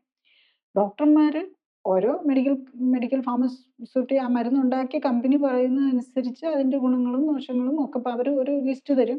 അത് വെച്ചുകൊണ്ട് അങ്ങോട്ടും ഇങ്ങോട്ടും പറയാണ്. നോക്കി അഡ്ജസ്റ്റ് ചെയ്ത് ട്രയൽ ആൻഡ് എററിൽ നോക്കിയാണ് ഈ പല മരുന്നുകളും തരുന്നത്. ഒരാൾക്ക് ചിലത് പറ്റും, ചിലത് പറ്റില്ല. എന്നാൽ ഇത് കിട്ടുന്നില്ലെങ്കിൽ അടുത്തത്, അല്ലെങ്കിൽ ഓരോന്ന് ആഡ് ചെയ്തുകൊണ്ടിരിക്കും. അല്ലെങ്കിൽ ഒത്തിരി മരുന്നായി കഴിഞ്ഞാൽ ഒന്നിന് പകരം മറ്റൊന്നാക്കി അങ്ങനെയൊക്കെ അഡ്ജസ്റ്റ് ചെയ്യാനാണ് നോക്കുന്നത്. പക്ഷെ ഇവിടെ ഒന്നും എന്തുകൊണ്ട് ഇയാൾക്ക് ബിപി വന്നെന്നുള്ളത് നോക്കുന്നില്ല. അപ്പം ഈ ക്ലിനിക്കലി സപ്പോർട്ടഡ് ലൈഫ് സ്റ്റൈൽ കറക്ഷനിൽ എങ്ങനെയാണെന്ന് ചോദിച്ചു കഴിഞ്ഞാൽ നമ്മൾ ഡീറ്റെയിൽ ആയിട്ട് അവരുടെ ബോഡി കോമ്പോസിഷൻ, അവരുടെ ബോഡിയിലെ ഹോർമോണും ബോഡി കോമ്പോസിഷൻ തന്നെ തെറ്റിയിട്ടുണ്ടാവും.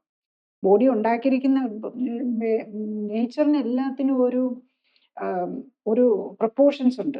ഇപ്പൊ നമ്മുടെ ഇത്ര പെർസെൻറ്റേജ് വെള്ളമായിരിക്കണം, അല്ലെങ്കിൽ മോളിക്കുലാർ ലെവലിലേക്ക് വന്നു കഴിഞ്ഞാൽ ഇത്ര പെർസെൻറ്റേജ് ഓക്സിജൻ ഉണ്ടാകണം, ഇത്ര പെർസെൻറ്റേജ് ഹൈഡ്രജൻ ഉണ്ടാകണം, ഇത്ര പെർസെൻറ്റേജ് കാർബൺ ഉണ്ടാകണം, ഇതെല്ലാം ഉണ്ട്. അതിനെല്ലാത്തിനും വ്യത്യാസം വന്നിട്ടുണ്ടാവും. അപ്പൊ അത് മനസ്സിലാക്കിയാണ് നമ്മൾ ഈ ക്ലിനിക്കലി സപ്പോർട്ടഡ് ലൈഫ് സ്റ്റൈൽ കറക്ഷനിൽ ചെയ്യുന്നത്. പിന്നെ അവരുടെ പല ന്യൂട്രീഷണൽ ഡെഫിഷ്യൻസീസ് ഉണ്ടാകും, പല ന്യൂട്രീഷനും കുറവായിരിക്കും. പിന്നെ പല ഫുഡും നമുക്ക് പറ്റാത്ത ഫുഡായിരിക്കും. നമുക്ക് നമ്മുടെ ശരീരത്തിന് ചേരാത്ത ഫുഡ് കഴിച്ചാൽ മതി ബി പി കൂടാനായിട്ട്. അതുപോലെ ഇൻഫ്ലമേറ്ററി ഫുഡുണ്ട്. നമ്മൾ ഈ ഒമേഗ 6 കൂടുതലുള്ളത്, അല്ലെങ്കിൽ നമുക്ക് ചേരാത്ത ഫുഡൊക്കെ, ഇതൊക്കെ ഇൻഫ്ലമേറ്ററി ആണ് ആ ആളെ സംബന്ധിച്ചിടത്തോളം. അപ്പൊ അതെല്ലാം നമ്മൾ ടെസ്റ്റുകൾ വഴി കണ്ടുപിടിച്ച് നമ്മൾ എടുക്കണം. അപ്പൊ ഇതിലൊരു പ്രോബ്ലം എന്താണെന്ന് ചോദിച്ചാൽ, ലൈഫ് സ്റ്റൈൽ കറക്ഷൻ എന്ന് പറയുമ്പോൾ എല്ലാവരും കരുതുമോ അതിനൊരു കോസ്റ്റ് വരികയായിരുന്നു. നമ്മൾ ഈ ക്ലിനിക്കലി സപ്പോർട്ടഡ് ലൈഫ് സ്റ്റൈൽ കറക്ഷന് കുറച്ച് ഈ ടെസ്റ്റുകൾക്കും ഒക്കെ ഒരു റീസണബിൾ കോസ്റ്റും കൂടെ വരുന്നുണ്ട്. അപ്പം ലൈഫ് സ്റ്റൈൽ കറക്ഷൻ നമ്മൾ സെൽഫ് ചെയ്യാൻ നമുക്ക് ഒരു കോസ്റ്റ് ആസ്പെക്ട് വരുന്നില്ലെങ്കിലും, നമ്മൾ ഈ കറക്റ്റ് ന്യൂട്രീഷൻ വരുമ്പം അതിൻ്റെതായ ആ ന്യൂട്രീഷൻ ഓറിയന്റഡ് കോസ്റ്റ് വരും. അതുപോലെ ഈ ടെസ്റ്റുകൾ നമ്മൾ നോക്കിക്കൊണ്ടേ നമുക്ക് ഇതൊക്കെ ചെയ്യാൻ പറ്റുള്ളൂ. മരുന്നിൽ നിന്ന് മാറണമെന്ന് പറഞ്ഞാൽ നമ്മൾ ടെസ്റ്റുകൾ നോക്കിക്കൊണ്ട് വേണം. ഷുഗറിന്റെ മരുന്ന് നിർത്തിയാൽ നമ്മൾ വീട്ടിലിരുന്ന് 4 നേരം ഒന്നെങ്കിൽ കണ്ടിന്യൂസ് മോണിറ്ററിങ് വെക്കണം, അല്ലെങ്കിൽ 4 നേരം ഷുഗർ നോക്കണം, ടിൽ ഷുഗർ നോർമൽ ആകുന്നിടം വരെ. ബി പിയുടെ മരുന്ന് നിർത്തണമെങ്കിൽ ഇങ്ങനെ തന്നെയാണ്. നമ്മൾ 4 നേരം ബി പി നോക്കിക്കൊണ്ടിരിക്കണം. എന്നിട്ട് ഓരോ മരുന്നായിട്ട് കുറച്ചുകൊണ്ട് വരികയാണ് ചെയ്യുന്നത്. ഇപ്പൊ 4ഓ 5ഓ 6ഓ മരുന്നുള്ളവർക്കൊക്കെ നമ്മൾ ഓരോന്നായിട്ട് കുറച്ചു കൊണ്ടുവരാം. പിന്നെ എപ്പോഴെങ്കിലും ആവശ്യമുള്ളപ്പോൾ നമുക്കൊരു സ്ട്രെസ്ഫുൾ സിറ്റുവേഷൻ വരുവാണെങ്കിൽ ചിലപ്പം ബി പി ഷൂട്ടപ്പ് ചെയ്യും. ഇതെല്ലാം നമ്മൾ കൺട്രോൾ ചെയ്ത് വിട്ടാലും ചില സമയങ്ങളിൽ നമുക്ക് എന്തെങ്കിലും ബാഡ് ന്യൂസ് കേൾക്കുമോ, അല്ലെങ്കിൽ പല രീതിയിലുള്ള സ്ട്രെസ്സുകൾ നമുക്ക് ലൈഫിൽ എപ്പോഴും വന്നുകൊണ്ടിരിക്കുമല്ലോ. അങ്ങനെ വരുമ്പോൾ നമ്മൾ എന്തെങ്കിലും കഴിക്കേണ്ട വരാം. പിന്നെ അതുപോലെ കൊളസ്ട്രോളിന്റെ മരുന്നാണെങ്കിലും എല്ലാവർക്കും തന്നെ ഇപ്പം നമ്മൾ 40ഉം 80ഉം ഒക്കെ വെച്ച് സ്റ്റാറ്റിനൊക്കെ കഴിക്കുന്നവരെ കാണാറുണ്ട്. കൂടി വന്ന ഒരു 5 മില്ലിഗ്രാം ഒന്നിടവിട്ടോ ഡെയിലിയോ, ഡെയിലി വേണ്ടി വരികയല്ല. അവര് ഈ ലൈഫ് സ്റ്റൈൽ തെറ്റിക്കുന്ന സമയത്ത്, ലൈഫ് സ്റ്റൈൽ ആണെങ്കിലും എപ്പോഴും നമുക്ക് കൃത്യമായിട്ട്, ഇപ്പൊ നമ്മളൊരു ട്രിപ്പ് പോകും, നമുക്ക് ഫുഡ് കൺട്രോൾ കാണുകയില്ല, എക്സസൈസ് നടക്കുകയില്ല, ഒരാഴ്ചത്തെ 2 ആഴ്ച നമ്മൾ ഹെൽത്തി ആയി കഴിഞ്ഞാൽ പിന്നെ അതൊക്കെയാണല്ലോ നമ്മുടെ ചിന്തകൾ വരുന്നത്. 2 ആഴ്ചത്തെ ഹോളിഡേയ്സിന് പോകുന്നു. ആ സമയത്തൊക്കെ ചിലപ്പം ചെറിയ ഡോസിൽ ഒരു 5 മില്ലിഗ്രാം വെച്ച് കൊളസ്ട്രോൾ ചിലപ്പോൾ ഫുഡ് നോക്കാത്ത സമയങ്ങളിൽ എടുക്കേണ്ടി വരും. ഡയബറ്റിസ് ആണെങ്കിലും ചിലപ്പോൾ ഞാൻ ഈ പറഞ്ഞ പോലെ ഏതെങ്കിലും നമുക്ക് നോക്കാൻ കറക്റ്റായിട്ട് നോക്കാൻ പറ്റാത്ത സമയങ്ങൾ, പിന്നെ ആഴ്ചയിൽ അല്ലെങ്കിൽ ഒരു ദിവസം നമുക്ക് ഇഷ്ടമുള്ളത് കഴിക്കാന്നൊക്കെ പറയും. അങ്ങനെയുള്ള സമയം നമ്മൾ കറക്റ്റായിട്ടുള്ള ലൈഫ് സ്റ്റൈല് മനഃപൂർവ്വം അല്ലാതെയോ തെറ്റിക്കുന്ന സമയത്ത് മാത്രം ചിലപ്പം ലൈറ്റായിട്ട്, അപ്പൊ അതും നമ്മൾ പഠിപ്പിച്ചു കൊടുക്കുക. ജീവിതശൈലി നമുക്ക് എപ്പോഴും സ്ട്രിക്റ്റ് ആയിട്ട് നിൽക്കാൻ ചിലപ്പോൾ പറ്റിയില്ല എന്നിരിക്കും. ആ സാഹചര്യത്തിൽ എങ്ങനെ വേണമെന്നും കൂടെ നമ്മൾ പേഷ്യന്റിനെ പഠിപ്പിച്ചു കൊടുക്കുകയാണ് ചെയ്യുന്നത്. ഇപ്പം ഡോക്ടർ പറഞ്ഞല്ലോ, ഇങ്ങനെ നമ്മൾ ഈ മരുന്നുകൾ കുറയ്ക്കുകയും മാനേജ് ചെയ്യുകയും ചെയ്യുന്നത് ടെസ്റ്റുകൾ നോക്കിക്കൊണ്ടാണ്. അപ്പോൾ അങ്ങനെ വരുമ്പോഴത്തേക്കും ഈ പേഷ്യൻസിന് സ്വയം ഈ പറഞ്ഞ പോലെ പ്രഷറും ഷുഗറും അല്ലെങ്കിൽ കൊളസ്ട്രോളും അങ്ങനത്തെ കാര്യങ്ങളൊക്കെ അവരുടേത് കൺട്രോൾഡ് ആണോ ഇല്ലയെന്ന് അറിയാനായിട്ട് എളുപ്പമാണോ? ഈ നമ്മൾ ഒരു 90 ഡേയ്സ് നമ്മൾ ഈ ക്ലിനിക്ക് ഈ CSLC ക്യാൻ ട്രീറ്റ്മെന്റ് പ്രോട്ടോകോളിൽ എങ്ങനെയാണെന്ന് വെച്ചാൽ 90 ഡേയ്സ് അവർ വീട്ടിലിരിക്കുകയാണെങ്കിലും അവർ നമ്മൾ ടെലിമെഡിസിൻ വഴി മോണിറ്റർ ചെയ്തുകൊണ്ടാണ് ഇരിക്കുന്നത്. അല്ലാതെ നമ്മൾ ഒരാഴ്ച കഴിഞ്ഞിട്ട് ഇപ്പം ഒരു പേഷ്യൻ്റ് ഇന്ന് വന്ന് സ്റ്റാർട്ട് ചെയ്തിട്ട് പോയി. ഇപ്പോൾ ഒരു സാറ്റർഡേ വന്ന് സ്റ്റാർട്ട് ചെയ്ത് കഴിഞ്ഞ് കഴിഞ്ഞാൽ അവർ നാളെ സൺഡേ വെച്ച് തുടങ്ങുന്നു. അപ്പോൾ അതെല്ലാം അവർ റെക്കോർഡ് ചെയ്യാനുള്ള ഒരു ഫെസിലിറ്റി കൊടുക്കുന്നുണ്ട്. അത് മൺഡേ ആകുമ്പോഴേക്കും അവരവരുടെ അന്നത്തെ അവരെന്ത് കഴിച്ചു, എത്രയായിരുന്നു BP, എത്രയായിരുന്നു ഷുഗർ, ഇതെല്ലാം അവരയച്ചു തരുന്നുണ്ട്. അപ്പോൾ അത് നമ്മൾ നോക്കി അവർക്ക് കറക്റ്റായിട്ടാണോ പോകുന്നത് വേണ്ട ഡയറക്ഷൻസ് കൊടുക്കും. ഇവൻ നെക്സ്റ്റ് ഡേ തന്നെ കൊടുത്തു തുടങ്ങും. അപ്പം അതുകൊണ്ട് പേഷ്യൻറ്റും അവർ ശരിക്കും പറഞ്ഞു കഴിഞ്ഞാൽ ഇത് ട്രീറ്റ് ചെയ്യുമ്പം മരുന്ന് ഓപ്പറേഷനൊക്കെ ചെയ്യുമ്പോൾ പേഷ്യൻ്റ് അതിനകത്തൊരു പാട്ടുമില്ല. പറഞ്ഞ പോലെ കഴിക്കുക എന്നുള്ളതേ ഉള്ളൂ. പക്ഷെ ഇതിലങ്ങനെയല്ല. പേഷ്യൻറ്റിനെ പഠിപ്പിച്ചു കൊടുക്കുവാണ്. എങ്ങനെയാണ് അവർ ഫുഡ് കൊടുക്കുന്നത്. അതിനാണ് അവർ കറക്റ്റായിട്ട് ചെയ്യുമ്പം അവരുടെ ബ്ലഡിൽ എന്ത് വ്യത്യാസം വരുന്നു. നമുക്ക് പ്രഷറും ഷുഗറും നമുക്ക് വീട്ടിലിരുന്ന് നോക്കാം. ആഴ്ചയിൽ നമുക്ക് കൊളസ്ട്രോൾ നമ്മൾ ഇപ്പോൾ ആദ്യത്തെ 3 ആഴ്ച നമ്മൾ വരുന്നുണ്ടാവും. അപ്പോൾ ആ കൊളസ്ട്രോൾ മരുന്ന് നമ്മൾ അങ്ങനെയാണ് അഡ്ജസ്റ്റ് ചെയ്ത് കൊടുക്കുന്നത്. അത് 80 കഴിക്കുന്നുണ്ട് ആദ്യം 40 ആക്കും. പിന്നെ അടുത്ത ആഴ്ച വരുമ്പോഴേക്കും വീണ്ടും കൊളസ്ട്രോൾ നോക്കി അതപ്പോഴും നോർമലി തന്നെ നിൽക്കുന്നുണ്ടെങ്കിൽ അത് പിന്നെ 20 ആക്കും, 10 ആക്കും, 5 ആക്കി അങ്ങനെ കുറച്ചുകൊണ്ട് വരികയാണ് ചെയ്യുന്നത്. അപ്പം അത് അന്നേരം കാണാം പലരും ഈ 40 80 ഒന്നും കൺട്രോൾ ഇല്ലാത്ത ആൾ പോലും ലൈഫ് സ്റ്റൈൽ കറക്ഷൻ വരുമ്പോഴേക്കും അതൊക്കെ ട്രൈഗ്ലിസറൈഡും കൊളസ്ട്രോളും ഒക്കെ കൺട്രോൾ ആകും. ഈവൻ നമ്മൾ പറയും ഒരു ലൈപ്പോ എന്നും പറഞ്ഞൊരു ടെസ്റ്റ് ഉണ്ട്. അത് ഫെമിലിയലായിട്ട് ഉള്ളവരുടെ അറിയാൻ വേണ്ടിയിട്ടാണ്. അതായത് ഫെമിലിയലായിട്ട് ഹാർട്ട് അറ്റാക്ക് വരാൻ ചാൻസ് കൂടുതലുള്ളവരുടെ. അപ്പോൾ അത് നമ്മൾ ഒരിക്കൽ നോക്കിയാൽ മതി എന്നാണ് സാധാരണ പറയുന്നത്. അത് പിന്നെ റിപ്പീറ്റ് ചെയ്ത് നോക്കേണ്ട കാര്യമില്ല. അത് റിസ്ക് അറിയാനാണെന്ന്. പക്ഷെ നമ്മൾ അതുപോലെ നമ്മൾ റിപ്പീറ്റ് ചെയ്ത് നോക്കാറുണ്ട്. കാരണം എന്താണെന്ന് ചോദിച്ചാൽ അതെന്താണെന്ന് ഇപ്പോൾ കമ്പനിക്കാർ അല്ലെങ്കിൽ ഈ ടെസ്റ്റ് ഡെവലപ്പ് ചെയ്തവരാണല്ലോ അത് പറയുന്നത്. അപ്പോൾ നമ്മളത് കൃത്യമായിട്ട് നോക്കിയപ്പം പല പേഷ്യൻസിനും ഈ ലൈഫ് സ്റ്റൈൽ കറക്ഷൻ ചെയ്യുമ്പോൾ ഈ ലൈപ്പോയെ പോലും കുറഞ്ഞു വരുന്നുണ്ട്. അപ്പം അവരുടെ ആ റിസ്ക് ഫാക്ടറും അത് ജനറ്റിക് റിസ്ക് അവിടെ ഉണ്ടാകും. പക്ഷെ എന്നാലും അതിൻ്റെ പോലും ലെവൽ കുറഞ്ഞു വരുന്നുണ്ടെന്നുള്ളതാണ്. അപ്പൊ ഇതൊക്കെ ഈ ഹാർട്ട് അറ്റാക്കിന് സാധ്യത കൂട്ടുന്ന കാര്യങ്ങളെല്ലാം സ്ട്രോക്കിനുള്ള സാധ്യതയും കൂട്ടും. അപ്പൊ ഈ രീതിയിൽ നമ്മൾ ഒരു പേഷ്യന്റിനെ നോക്കി അവരെ എഡ്യൂക്കേറ്റ് ചെയ്യുകയാണ് ചെയ്യുന്നത്. പിന്നെ നമ്മൾ 30 ദിവസം കഴിഞ്ഞ് കഴിഞ്ഞാൽ അവരോട് മാസത്തിലൊന്നാണ് വരുന്നത്. അതിന്റെ ഇടയിലും ആവശ്യമുണ്ടെങ്കിൽ പ്രത്യേകിച്ച് ഡോസൊക്കെ ഈ കൊളസ്ട്രോളിന്റെ ഡോസും BP-യുടെ ഡോസും ഒന്നും കുറയ്ക്കാനായിട്ട് അടുത്ത വിസിറ്റിലല്ല നമ്മൾ കുറയ്ക്കുക. അത് നമ്മൾ അവര് ലോക്കലായിട്ട് കൊളസ്ട്രോൾ നോക്കി ഇപ്പം ഹൈ ഡോസിലുള്ളവരാണെങ്കിൽ എല്ലാ ആഴ്ചയും വരുന്നില്ലാത്ത 15th ഡേ കഴിഞ്ഞ് കഴിഞ്ഞാൽ പിന്നെ 30 ഡേയ്സിലേ ഉള്ളൂ. അപ്പോൾ നമ്മൾ ഡേ 22 ആകുമ്പോഴേക്കും അവർ ലോക്കലി നോക്കാൻ പറയും. എന്നിട്ട് അപ്പം തന്നെ നമ്മൾ അതിന്റെ ഡോസ് കുറയ്ക്കും. കാരണം എന്താണെന്ന് വെച്ചാൽ ഈ സ്ട്രോക്ക് പേഷ്യൻസിന് ഒരു പ്രത്യേകത എന്താണെന്ന് ചോദിച്ചു കഴിഞ്ഞാൽ ഈ കൊളസ്ട്രോൾ നമ്മളുടെ ബ്രെയിനിന് ഏറ്റവും അത്യാവശ്യമുള്ള ഒരു സാധനമാണ്. നമ്മൾ കൊളസ്ട്രോൾ മരുന്ന് കഴിക്കുന്നവർക്ക് ശ്രദ്ധിച്ചാൽ മതി. അവർ കൊളസ്ട്രോൾ ഒരു ഹൈ ഡോസ് കഴിക്കുന്നുണ്ടെങ്കിൽ അവരുടെ മെമ്മറി കുറഞ്ഞു പോകാനുള്ള സാധ്യത വളരെയുണ്ട്. കോഗ്നിറ്റീവ് ഫംഗ്ഷൻ കുറയും. കൊളസ്ട്രോൾ നമ്മളുടെ ബ്രെയിൻ സെൽസിനൊക്കെ സ്റ്റെബിലിറ്റി കൊടുക്കുന്ന ഒരു സാധനമാണ്. അതുപോലെ പുതിയ സെല്ലുകൾ ഉണ്ടാകണമെങ്കിൽ ഈ സെല്ലിന്റെ മെംബ്രെയിനൊക്കെ ഉണ്ടാക്കാൻ വളരെ ഇമ്പോർട്ടൻ്റ് ആയിട്ടുള്ള സാധനമാണ് കൊളസ്ട്രോൾ. അപ്പൊ കൊളസ്ട്രോളിന്റെ ഡോസ് ഈ സ്റ്റാറ്റിൻ എന്ന് പറയുന്ന സാധനം ഈ മരുന്ന് ബേസിക്കലി കൊളസ്ട്രോളിനെ പ്രൊഡക്ഷനെ ബ്ലോക്ക് ചെയ്യുകയാണ് ചെയ്യുന്നത്. അപ്പം കൊളസ്ട്രോൾ ഇല്ലെങ്കിൽ പിന്നെ പ്രൊഡക്ഷനെ ബ്ലോക്ക് ചെയ്ത് നമ്മൾ വെരി ഹൈ ഡോസ് വെച്ചിരിക്കും. നമ്മൾ എങ്ങനെ റിപ്പയർ ചെയ്യാൻ പറ്റുക നമ്മുടെ ബോഡിയെ, നമ്മൾ എങ്ങനെയാണ് ബ്രെയിൻ സെൽസിനെ റിപ്പയർ ചെയ്യാൻ പറ്റുക, നെർവ് സെൽസിനെ പ്രൊട്ടക്ട് ചെയ്തിരിക്കുന്ന ഗ്ലയൽ സെൽസ് ഉണ്ട്. അതിനൊക്കെ ഈ കൊളസ്ട്രോൾ വെരി ഇമ്പോർട്ടൻ്റ് ആണ്. അപ്പൊ അതുകൊണ്ട് തന്നെ സ്ട്രോക്ക് പേഷ്യൻസിന്റെ ഈ സ്റ്റാറ്റിൻ മരുന്ന് കുറച്ചുകൊണ്ട് വരേണ്ടതും അത്യാവശ്യമാണ്.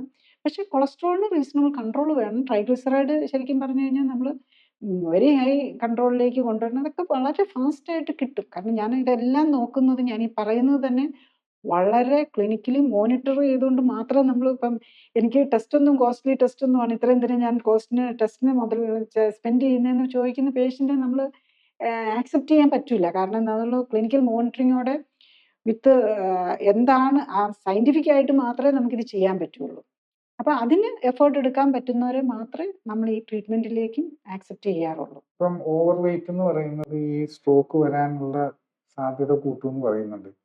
അപ്പോൾ അതേസമയം ഈ സ്ട്രോക്ക് വന്നു കഴിഞ്ഞാൽ ആ വെയിറ്റ് കുറയ്ക്കണം എന്നുള്ളതാണ് ഒരു ഇമ്പോർട്ടൻ്റ് കാര്യം.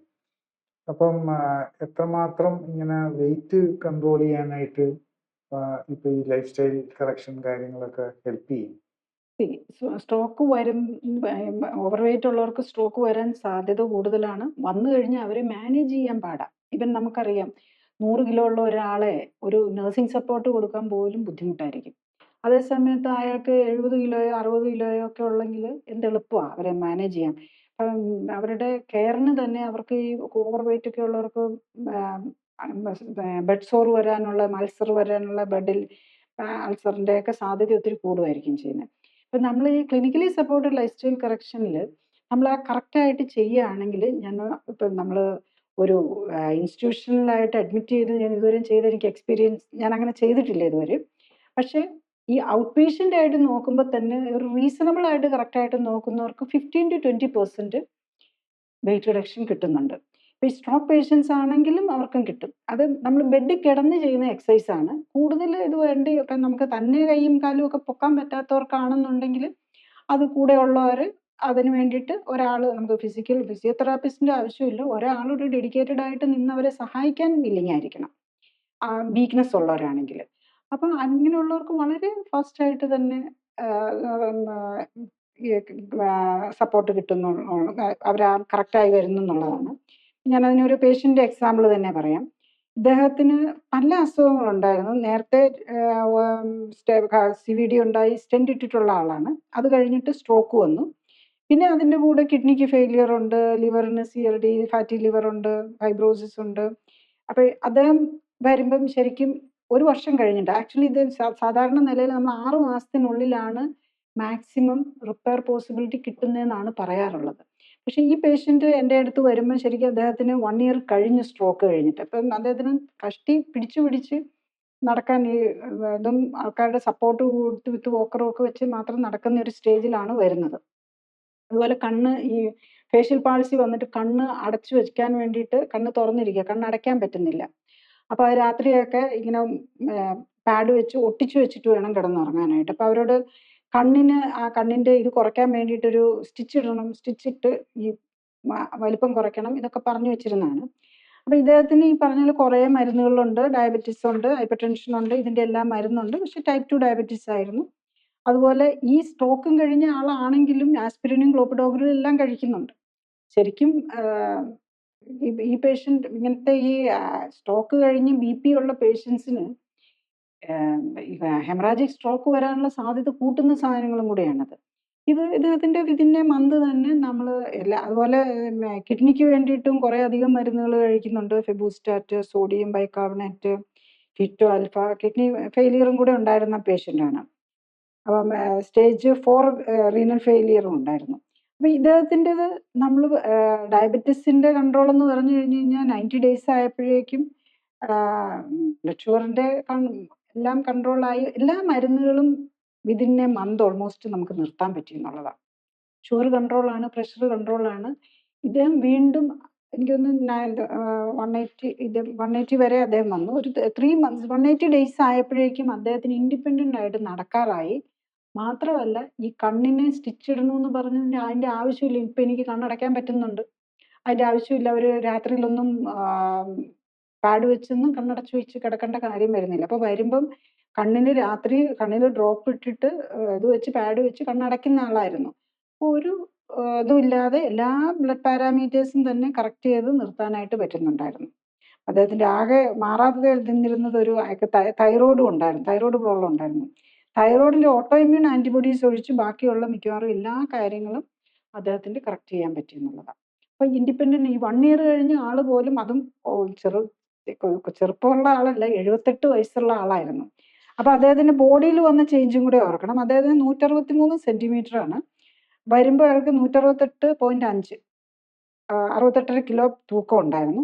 അപ്പോൾ ഈ 6 മാസം ആയപ്പോഴേക്കും അദ്ദേഹത്തിൻ്റെ വെയിറ്റ് 3 മാസം ആയപ്പോൾ തന്നെ അദ്ദേഹത്തിൻ്റെ വെയിറ്റ് 51 കുറഞ്ഞു. അപ്പം ഫാറ്റ് ലെവൽ ഒത്തിരി കൂടുതലുണ്ടായിരുന്നു. 15.5% ഫാറ്റ് ഉണ്ടായിരുന്ന 5% കുറഞ്ഞു. അതുപോലെ വയറിൻ്റെ ചുറ്റളവ് 101 സെൻറ്റിമീറ്റർ ഉണ്ടായിരുന്നു. ഈ വിസറൽ ഫാറ്റിൻ്റെ അളവ് ശരിക്കും നമുക്ക് വയറിൻ്റെ ചുറ്റളവിൽ എടുക്കാം. 101 സെൻറ്റിമീറ്റർ ഉണ്ടായിരുന്ന അദ്ദേഹത്തിന് 78 സെൻറ്റിമീറ്ററൊക്കെ വയറ് പറഞ്ഞു. അപ്പം നമ്മൾ ബോഡിയാണ് കറക്റ്റ് ചെയ്യുന്നത്, അല്ലാതെ പ്രഷറിന് മരുന്ന് കൊടുത്ത് പ്രഷറിന്, ഷുഗറിന് മരുന്ന് കൊടുത്ത് ഷുഗറിനെ അല്ല.